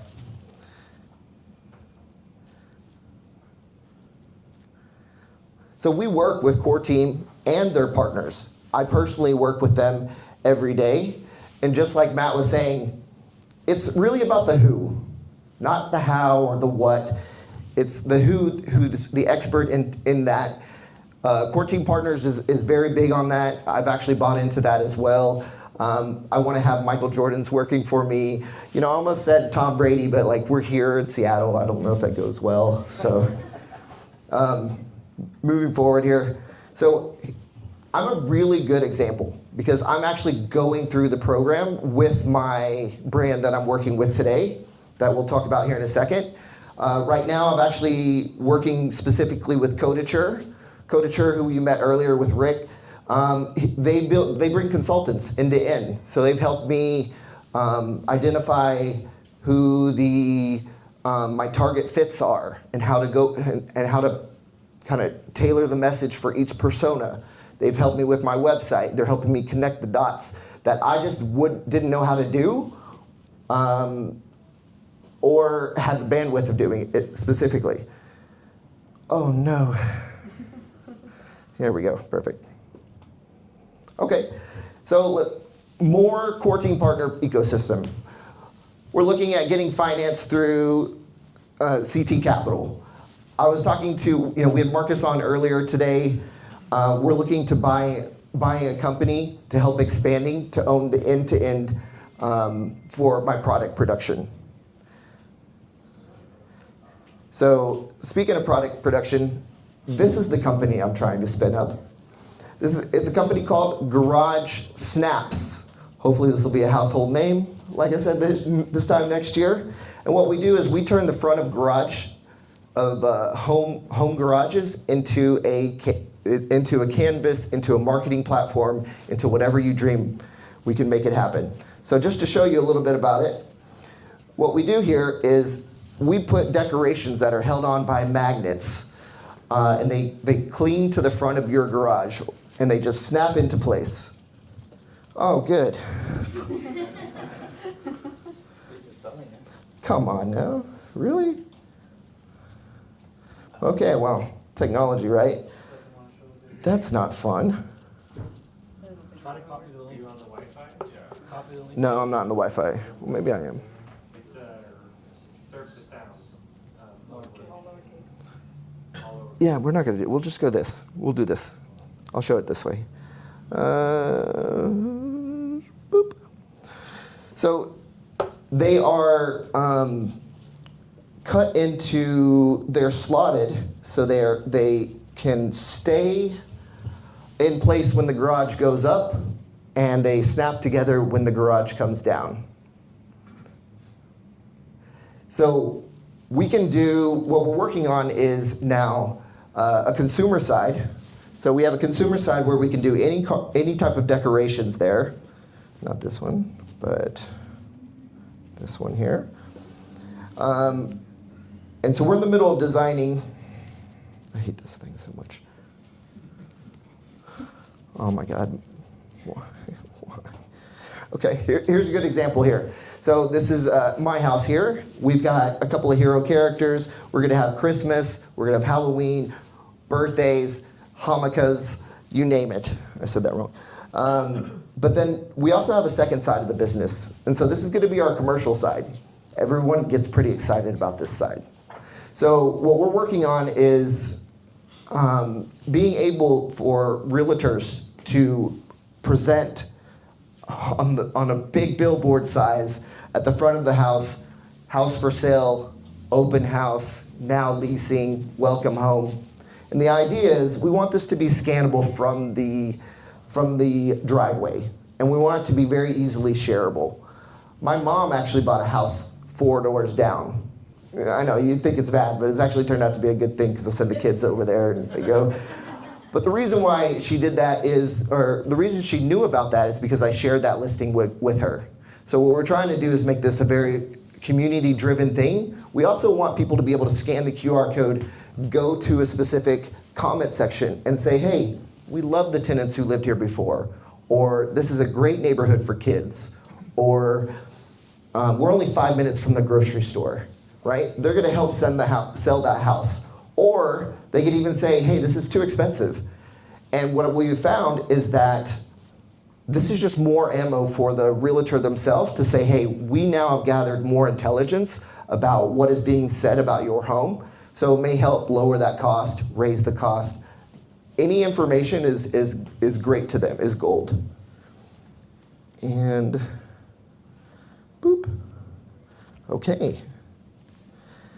So that's what I'm building today with the help of these core team partners. And this is something I could not have done by myself. It helps us get there a lot faster because if I would have done all of this by myself, then it would have taken me forever. So we bring in people who know how to do this and know how to deliver the product that I'm trying to build today. So core team partner has been my choice partner to go with. IceWeb has been the right partner that they choose whenever they're trying to launch or scale a business, even at any stage, incubator or well established. And Garage Snaps, with help of course, is my next big thing that I'm working on. And this QR code goes to our new website that we just launched a couple of days ago, and also was developed by a core team partner. Actually, Kodachor helped me with this website. So we're pretty proud of it. And I'll say thanks for there. Yeah, any questions? Woo! Question, go. Yeah, Garage Snaps, are you looking to own your manufacturing? Correct, great question. So we are looking, so that's why I was working with Marcus, and we're actually fully hunting right now a print shop where I can purchase. One that's already bringing revenue, of course, but that way I can own the entire supply chain and maximize my margins. My goal for this company is to expand into like licensing, like NFL, having a Dallas Cowboys star on your garage, or a Texas A&M. I'm from Texas, by the way. On your garage there. So owning that entire supply chain is just going to help my profitability. It's also going to help me quality control. So when I can start spinning this stuff up and actually scaling, that's my most, I think that's the way to do it going forward is owning that entire place. Yep. Yes, ma'am. So I used your example of the IceWeb Yep. popping up. Uh-huh. And as an attorney, I used the keyword attorney after Fort Worth attorney. Uh-huh. Came up. But if I use the word lawyer, Right, different keyword. Right. it didn't come up. Correct. Or if I use the word legal help, because I'm just an unsophisticated consumer. That's the phrase that they chose to be aligned with. So we've had so we can do this by country or we can do it by localized. So they said Fort Worth. They obviously want to just appeal to Fort Worth. When I take out and just put car accident attorney, that's Googled for 450,000 times per month. So that would be set aside for like those big, like annoying lawyers that are like on top of trucks and yelling and have hammers. Yeah, that's a keyword for those big time lawyers. But when we localize it, we can put the city in front of it. It's just whatever keyword that you want to be aligned with, whatever that keyword is, and it would work inside the country, so the entire United States. So I've had, best motivation speaker in Mexico, and she pops up above Obama. You know what I mean? Like it's really interesting to see the power of the GSB, the Google search bar, because I like to use it in the first strategy, which is the trigger keyword, and usually that second strategy to detract away from a competitor happens around month 6. But to answer your question, we can align to any specific keyword, but it's got to be pretty exact and right on the nose. That's why we got to be very choosy and picky on which GSB keyword we want to go with, because we want transactional value. We want people to buy it, not just are trying to get informational keywords, right? Just what is this, right? We don't want to align that. We want people who are looking to buy the thing, and that's why we're very picky on the Google search bar keyword. And this is probably our flagship product. And we price that out by volume, basically. So if you have a really high attractive keyword, you're going to pay for it. But if it's a lower volume keyword, it's a little bit less expensive. There's a question over here. Yeah, so I love everything here so far. I was just curious to see if there's a data play for, say, buyer intent data. Say, you mentioned like people saying, hey, this house is too expensive. Sure. Right, like leveraging that, maybe selling that to Zillow somehow to better understand where buyers are at or comps or something like that. So we want to have a subscription model around the B2B side where they can see how many scans and deliver that back like, hey, Mr. Customer, we've got 12 signups for your house on Saturday, or we've had 30 scans this week. We want to give those analytics back to the power back to those realtors to then also filter answer any comments that are there. So there is some data that will be able to appear into our dashboard. This is probably a phase 2 on our project, but that's definitely something we're trying to do, because once you get to, let's say, 20 realtors under one agency, then we're going to want to know, who's getting scanned, what are the hot spots, where are we actually selling more houses, right? This will be data that will be very important, and that's what we're going to wrap into a subscription service so we can deliver those types of KPIs to those customers. Yeah. Yeah. Any other questions? Going once. Going twice. Congrats, Nick. So thank you very much for.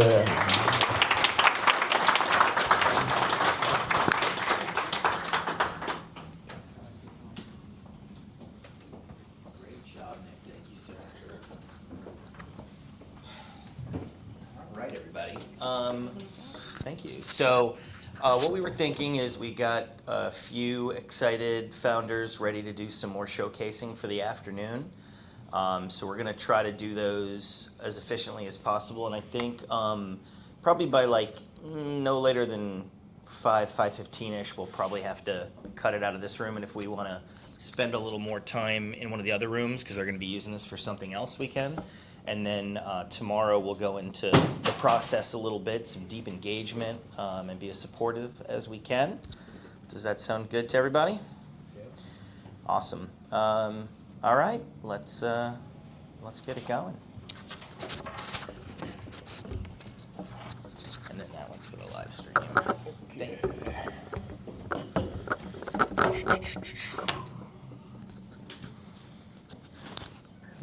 Okay, cool. All right. Never done this before.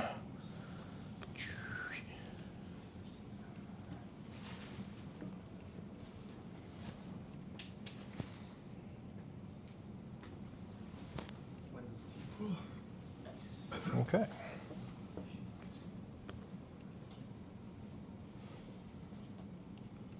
Okay. Oh, gotta get rid of that window. Okay, cool. All right, well, thanks so much for having me here. I'm Tom Gursky, founder and CEO of Blue Dot Motorworks, and we are going to electrify 500 million existing gas vehicles in order to both save our customers a truckload of cash and give ourselves a fighting chance on climate change. So we do this with our family of plug-in hybrid conversion kits. Shown here is the Narwhal. This is our first product. It's for basically pickup trucks, vans, and SUVs. It's basically a bolt-on electric propulsion system that lets you do all your daily driving under electric power, but keep your engine for the occasional road trip or heavy-duty things like towing. You can charge it from a standard wall outlet. It does regenerative braking. Retail prices are going to be in the $7,000 to $9,000 range. That's at a 40% gross margin, so typical payback period would be a couple of years, if not less. I could sit here and list all the problems we're solving, but it's really more instructive to just share a case study with you. So this gentleman here is the sustainability manager at a school district up in British Columbia. He reached out to us on LinkedIn after hearing about what we're doing, and he explained that he has this problem where he's got to cut his emissions by 40% by the end of this decade, and that's a legislated mandate. He has to do that. He looked into what it would take to replace all of their pickups and vans with electric alternatives, and sticker shock, there's just no way you can do that on a school district budget. Then he looked at what it would take to bring in depot charging for all of those EVs, level 2 charging. He would have to upgrade his electrical service with the utilities. That's going to cost huge money and take sometimes years to get all that done with all the permitting and paperwork. Lastly, when time you factor in the upfront carbon of all those vehicles that wouldn't have otherwise been produced, each one of those has to be driven 8 years before it even breaks even on carbon. So that erases almost all the benefits from the get-go. So he was very frustrated by this, heard about what we were doing, thought it might work out. So they provided us all of their emissions, all their usage data, and we analyzed it and showed that if they converted their entire fleet with our products, they would cut their emissions by 65%, so dramatically exceeding that mandate. But more importantly, we'd turn that liability into a cost savings opportunity with massive fuel savings. They would pay for it in about 2.5 years, and then they'd go on to save over $100,000 every year in fuel. Lifetime savings well north of $1 million. That's going to buy a lot of laptops and tablets for their students. So we do this by really achieving a dramatically lower price point and much more scalable business than any other attempt at vehicle conversion before. We do that by relying on 3 pillars. The first is that instead of doing a full EV conversion, we convert into plug-in hybrid. So that means we're making the most of what you've already got in your vehicle, and we can use 80% less battery. That has huge savings on cost and weight and whatnot. Plus now you eliminate almost all the downsides that people associate with EVs, range anxiety, charging infrastructure, and whatnot. Really the most important thing we've done is developed universal, we call vehicle agnostic hardware. This means that within a given category of vehicle, it's the same hardware whether it's going on a Ford F-150 or a Toyota Tacoma. That means we can invest in the tooling required to mass produce it, hit a much lower price point. And then lastly, we have an installation process that's simple and consistent. So with a bit of online training, any mechanic anywhere in the world can be certified to install our kits. So really this can be almost as easy as buying tires online. You buy the product from us, we refer you to a local installer, drop your car from the morning, pick it up that evening, and it's been converted. Basically, it's what we call the tire rack model, because it's as easy as buying tires. Centralized production, distributed installation.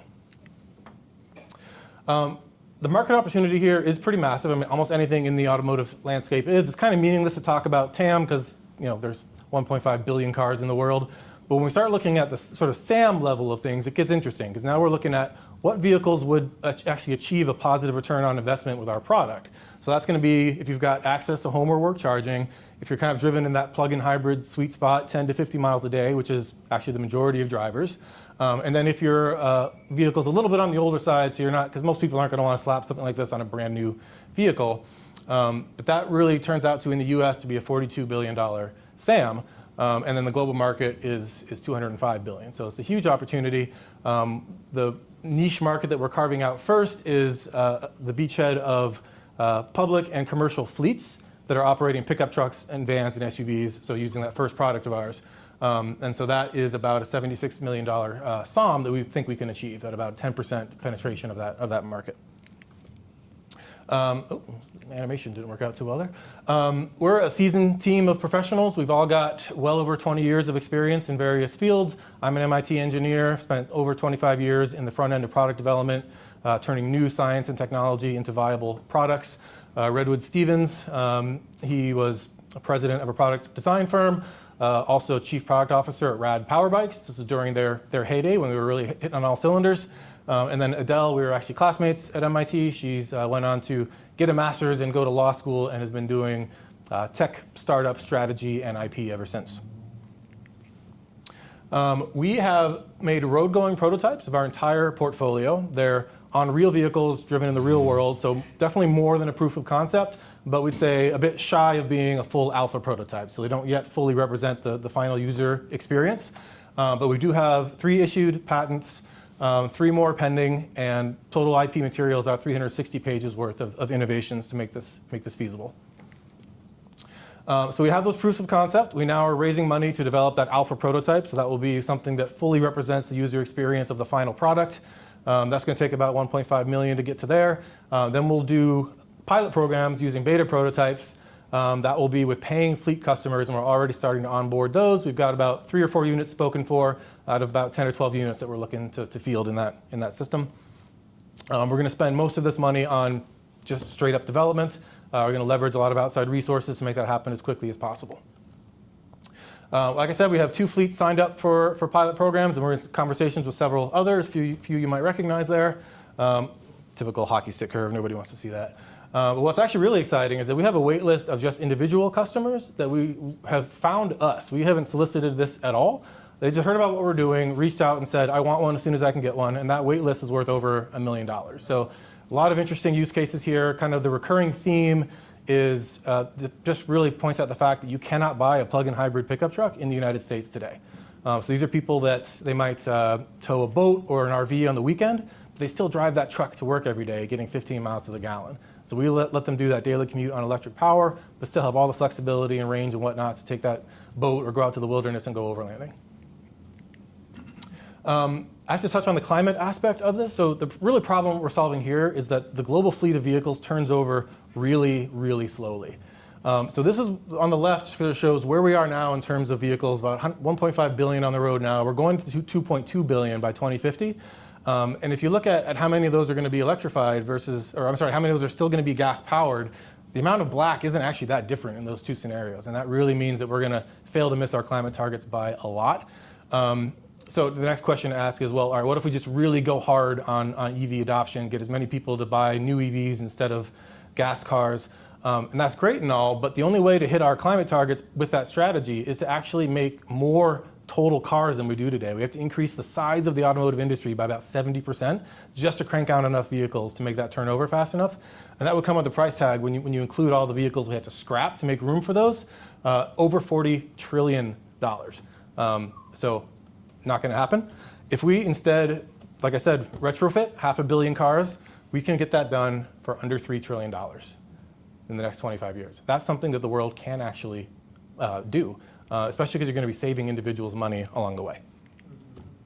So at the end of the day, this is really the most resource efficient, cost-effective, and scalable way to green transportation. And we'd love to have your help in any way that you can. Thanks.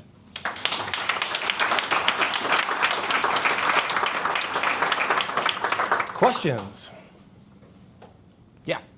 Yeah, awesome idea. Thank you for presenting that. Does it require like registration, licensing due to modification that you do to the car? No, in the US, fortunately the aftermarket is very loosely regulated in the United States. You see what people do to their cars, obviously, and they're getting away with that.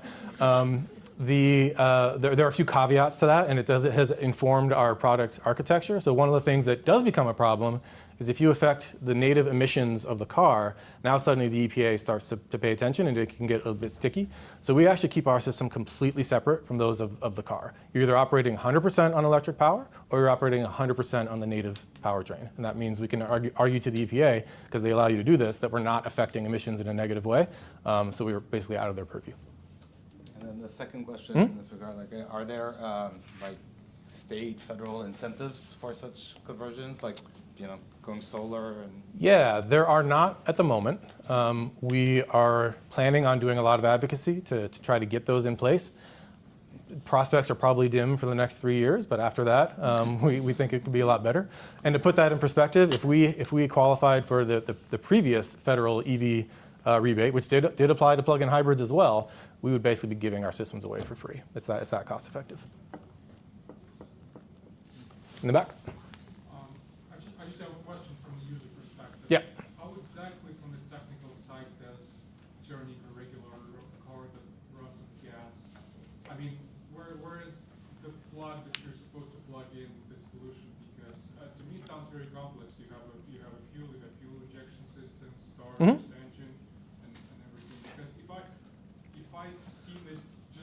line, I would thought I would not think that this is possible. Yeah. Yeah, and to be honest, the more you know cars, the more it seems impossible, and that's why it took 360 pages of patent material to make it possible. And you're absolutely right; it's extremely complicated. But what we've done is it's one of those things where you see a solution, and once it's been thought of, it's like, oh yeah, it's obvious that works and it's going to work. But you still have to come up with it in the first place. You know, it's like a paperclip that concept. So to answer your question, we have basically identified just enough commonality from vehicle to vehicle that by building some adaptability into our product architecture, it can be applied to any vehicle. And we do that with common interfaces. You know, for one of our products, we use lug nuts as an interface point. For the narwhal, we use the hollow part of the drive shaft, which is just a hollow metal tube. That's a consistent interface point. We can lock into that. We use the axle tubes as an interface point. We use the accelerator pedal as a physical interface point. We put the user interface on the dashboard. It just sticks on top of your dashboard, so you can power the system on and off, switch modes and whatnot. Sure. Thanks. 2 questions. Mm-hmm. Is the battery removable by the end user? And also for the electrical components like air conditioning in your automobile, how is that powered with the battery operated setup? Great questions. We will offer some accessories that enable the user to remove the battery. It's going to be, depending on what category of vehicle you're in, it's going to be a 200, 300 pound battery. So it's not something you're just going to like pull off like this, but we have designed some lift kits that can basically remove that for you. That'll be sort of sold as an optional accessory. The vehicle accessories, that's a great question. So a few things we have to worry about. So every kit will get an electric heater and water pump that circulates hot water through the heater core to give you heat and defrost and whatnot when you're operating on electric power. Older vehicles that have hydraulic power steering, we install an electric power steering pump and some check valves that allow you to operate on an electric pump when you're operating on electric power. And then we can also install an electric brake booster pump. We're still figuring out the best way to do air conditioning. If we don't come up with a really slick, cost-effective way to do that, you just idle when you're running the air conditioner. Yep. In the back. I believe the average vehicle is 14 years old. Does this technology impact the life cycle of the vehicles that are currently on the road once it's retrofitted?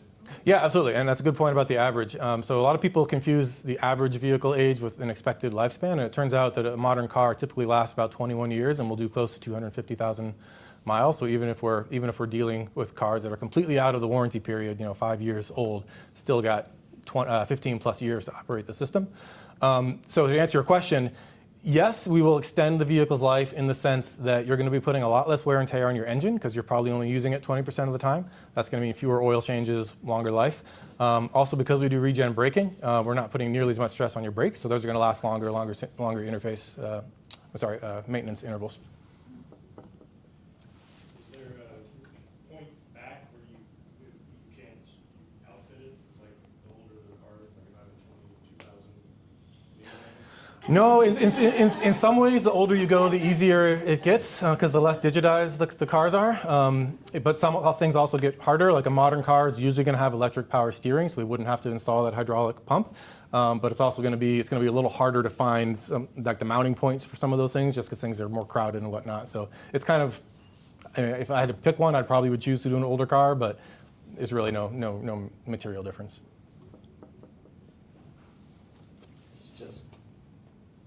General question. Yeah. About how easy for the end user is it to switch from your battery to back to the normal? Yeah, I mean it's basically a button on that dash top unit. You press that and everything happens automatically. All you have to do is you'll be in neutral, just drop your car and drive and hit the gas and off you go. Great concept. Hmm? So electric cars are super fun to drive, especially over gas combustion. Yeah. Because you press the pedal and they go. They drive completely different. Sure. Are there other things that you would have to outfit? Like you can't put a Ferrari engine in a Volkswagen Beetle, right? So are there other things that you would have to fabricate to adhere to the response time for electric, or like?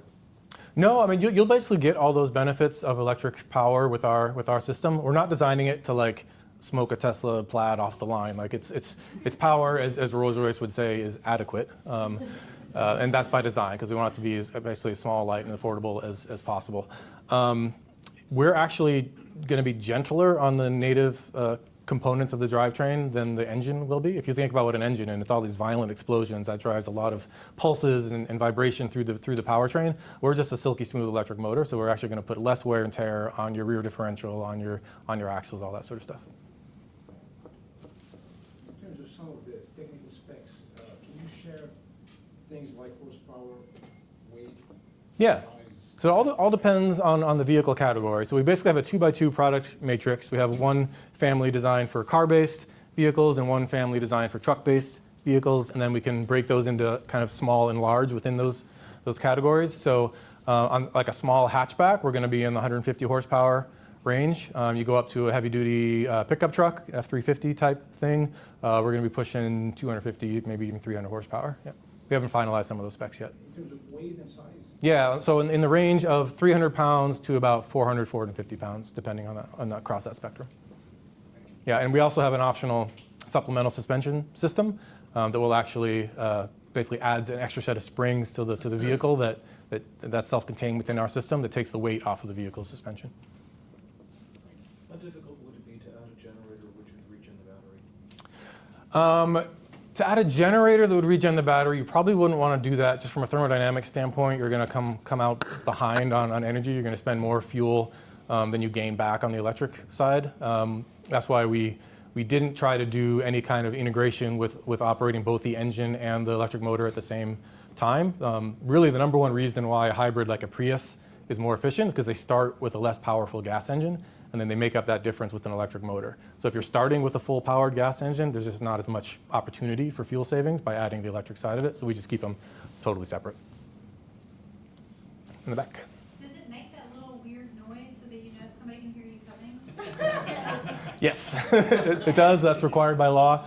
So anytime you're in reverse or below, I think 25 miles an hour, it will make that humming sound. Yeah. In the back. What does the competitor landscape look like? Am I having any of them really nailed that? Yeah, so there are lots of, there's a pretty established cottage scale industry of conversion shops out there. And that would be, the good analogy is to say that it's like going to a tailor and having a suit custom made for you. It's, a very nice product, but if you're talking about a suit, that's probably a $4,000 suit. Not many people out there own that. We are basically going to be like going to Nordstrom and buying a small, medium, or large suit. So the reason why none of these have taken off, it's really about cost and scalability. So if you were to go to that custom shop, they're going to charge you at least $40,000 to convert your car. So people only do it as essentially a labor of love or an enthusiast type thing. Nobody has done this in a way that is cost effective enough where it can pay for itself in a reasonable amount of time, and that's what makes us unique. In fact, it can pay for itself so quickly that if you finance the project, you can basically save more in fuel than your monthly payment. So you're going to be cash positive from day one with no out-of-pocket expense. Dang. In the back, way back. Is it going to be like a hybrid situation where you can switch between like gas, diesel? Yep. Okay. Absolutely, and you can choose when you want to. It's just like a little button. Yeah, it's exactly that. Yep. Sometimes it gives me like 20 minutes of electric, and then sometimes it's just hard. Yeah, exactly. So the 4xe Jeep, they get, I think, about 22 miles of electric range. We're targeting 35 initially, and then we'll eventually offer an upgraded pack that will be closer to 50, 55 miles. And it's going to be like a general plugs, like if you go to like Yep. Pop and Yeah, you'll be able to plug into a Tesla or a what's called a CCS charger.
Are you Should I going take down? this? Yes. Should I yes. take this? Yes, please clip that on yourself.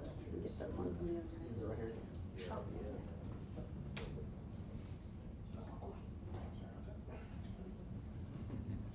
So a bone to pick with Nick, because I start all my talks with howdy. And then I get up here, and he has in big letters in his slide, this is howdy. Say it anyway. Say it. Howdy! I'm supposed to say howdy back. Howdy. Is that your one word? Yeah, that's my one word. Yeah. Howdy is sort of a magical word that Texas A&M. So. Howdy, my name is Shu Chow. I am the CEO and one of the co-founders of a site called Don't Bother Applying. And we are a community on mission to empower people in the modern job market. Sure, you can clip that one and then hold the other one. Can I hold it? If that's better for you, yeah. It doesn't project here. That's just for online. This one projects here. Oh, I see. Okay. So we do both. Yeah. So the world has substantially changed for job seekers, and we know this, that it's not just a recent thing. It's really been going on for a few decades, even with internet and for better or for worse, remote work. Best case scenario now, you are competing against job applicants on a nationwide level, not just your regional area, right? So there's substantially more applicants, qualified workers than jobs. Second, which is AI has, for better or for worse, is weaponizing technology against people. So some sites have said, well, we'll just combat AI with more AI. So you're just escalating the fight there. No one really wins that way. So the result of all three of this is that companies and recruiters really have no incentive to not engage in unethical behavior against job seekers. And quite frankly, you're taking advantage of people that are at their most vulnerable. So we decided to create a solution to fight this problem. There has been a lot of press and a lot of studies looking at this problem. 21% of job ads may be ghost jobs. So this, I think, maybe even higher. And so our solution creates accountability. First off, we are a community. We share interview and company experience with our users, and we give insights on current hiring trends and strategies on how to mitigate this. We create this content and blog posts and pay attention to current trends and convey that for our users. And lastly, we serve as a watchdog for the job market for our users. We built the site already. We built the data engineering platform around it, built the machine learning platform around it. About 8 months ago, we started to, this is a typical page from one of our profile companies that we watch. You may have heard of Astronomer. We put them up there. We wanted to see if they were advertising a CEO position and if they were advertising a head of HR position, and see how long it would take them to fill that. So we put a bunch of metrics against Astronomer, against the data that we see. Astronomer is actually a pretty good company. So when you go to the site, you see Astronomer and say, okay, they engage in ethical behavior. So go ahead and I'm not going to waste my time, and I'm not going to waste my time. I'm going to go ahead and apply to Astronomer. I think they're a good company with a good culture. We've been working on this for about a year. We started with data aggregation ML platform. That's my expertise. We are registered C Corp. We started our social media presence, and we are in the middle of creating a lot of content with that. And we do have we did unsolicited. We had a fair amount of people that believe in what we're doing. So we have a group of evangelists that we keep in contact with, and we've used them for user feedback cycles, and we've actually iterated over our data and our site several times. The market opportunity we see that moats around, specifically Glassdoor and Blind. We think that their moats have really deteriorated in the past several years, so we see opportunities there. Between those sites that list, there's about 750 million users per month, and those sites roughly get about 20 billion in revenue. Our SAM that we think we can address is around 60 million, and with 257 million ARR. That is actually comes from 3 revenue sources that we see right now. We see opportunities for advertising. First and foremost, data sales. We have engaged in data marketplaces on our data. And finally, we do see opportunities in the traditional marketing space, not digital marketing. Just tack that market at the end of our runway. One interesting thing was that one statistic we found is that the recruiting space, I think it's like a $75 billion industry. And in tech, we think that most of that is digital marketing and like Indeed and ZipRecruiter and things like that. Digital marketing is actually about 25% of that total market. 75% is still in traditional recruiting. So there has not been a lot of innovation there, and we think there's an opportunity there to attack that. Our SOM within 5 years, we think we can get to about 3 million users, probably can increase that, and with a 58 million ARR. Our go-to-market and business strategy is basically data. So the more data we collect, the more we can generate revenue based on that data in the data marketplaces, in enriching the product for our users, and creating more data products for our B2B's revenue stream. And it's just this never-ending cycle where we take that revenue and feed it back and reinvest it into our product. We are not adopting a freemium model or anything like that against our users for many reasons. First and foremost, I think it's I get a bad taste in my mouth if you're going to charge unemployed people to use your product. And second of all, that's just a bad revenue stream. If they get a job within 3 months, they're canceling your product. So why even bother with that? We're not even attacking that.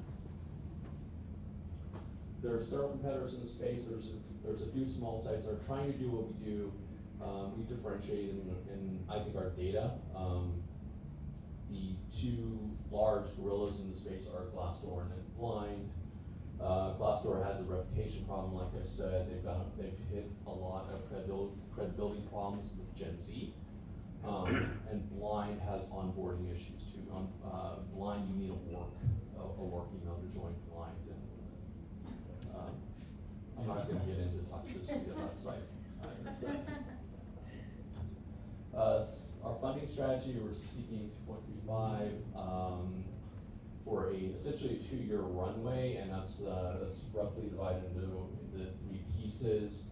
The 1/3 that is primarily for growth and marketing. That's probably that's a little bit the largest slice of that 1/3.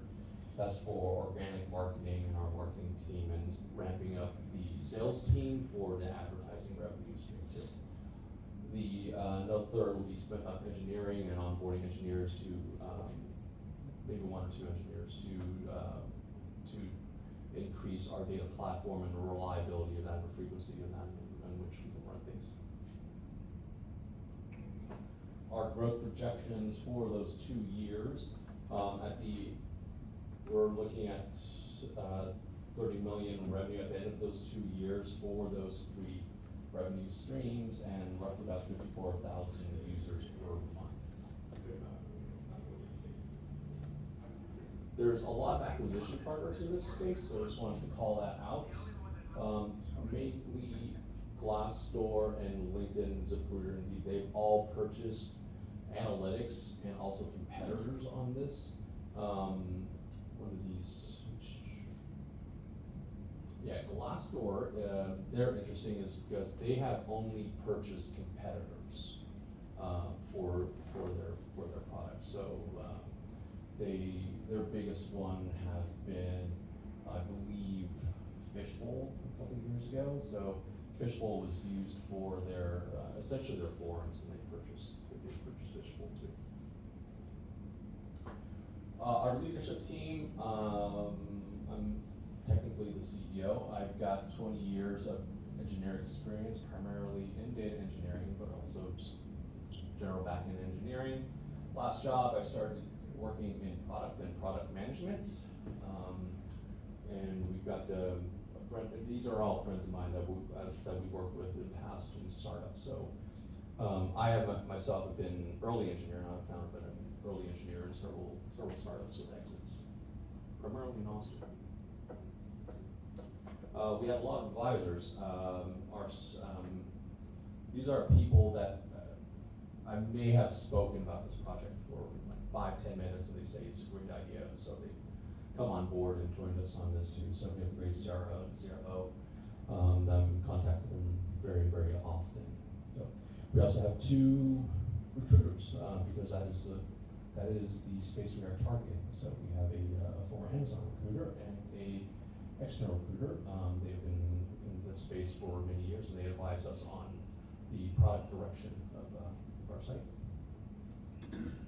That's it. That's my LinkedIn.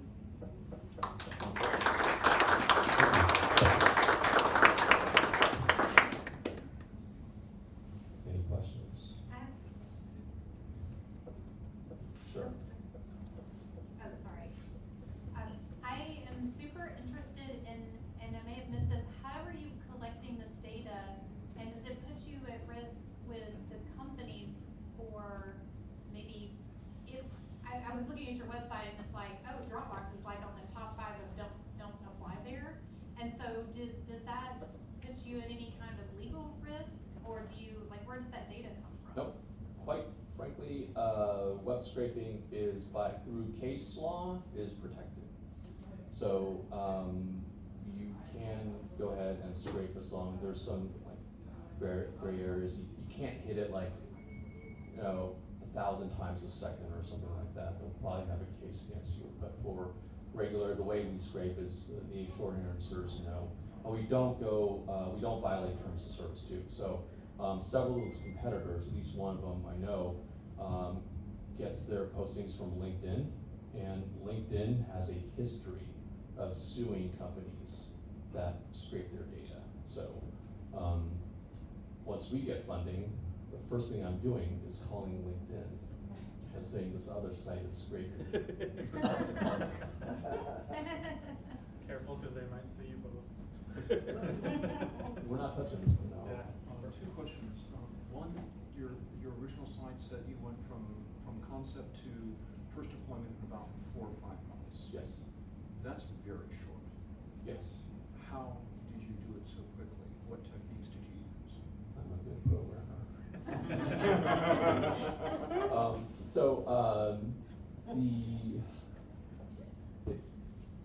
I don't know. I don't know. We just started. It was about a year ago, and we did actually kind of had a failure actually in our data collection, because I was just going to.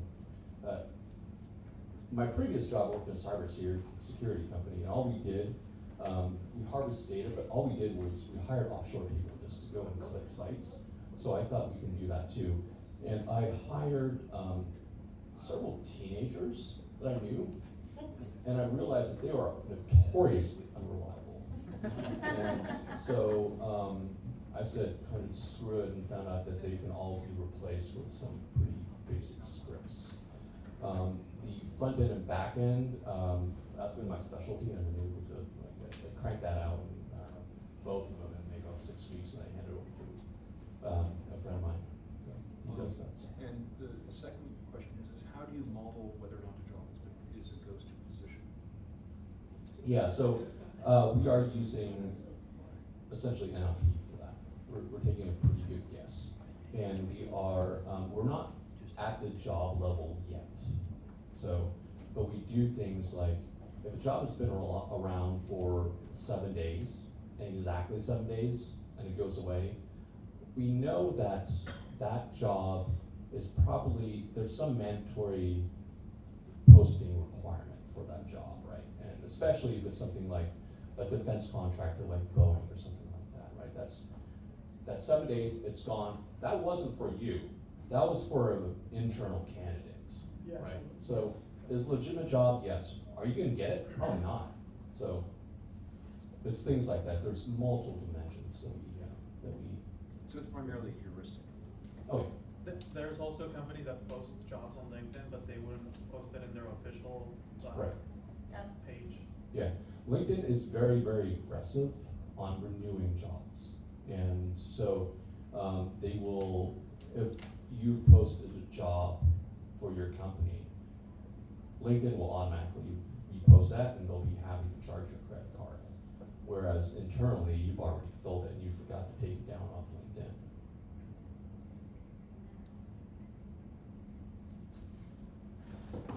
How are you gonna make money? So we have 3 revenue streams.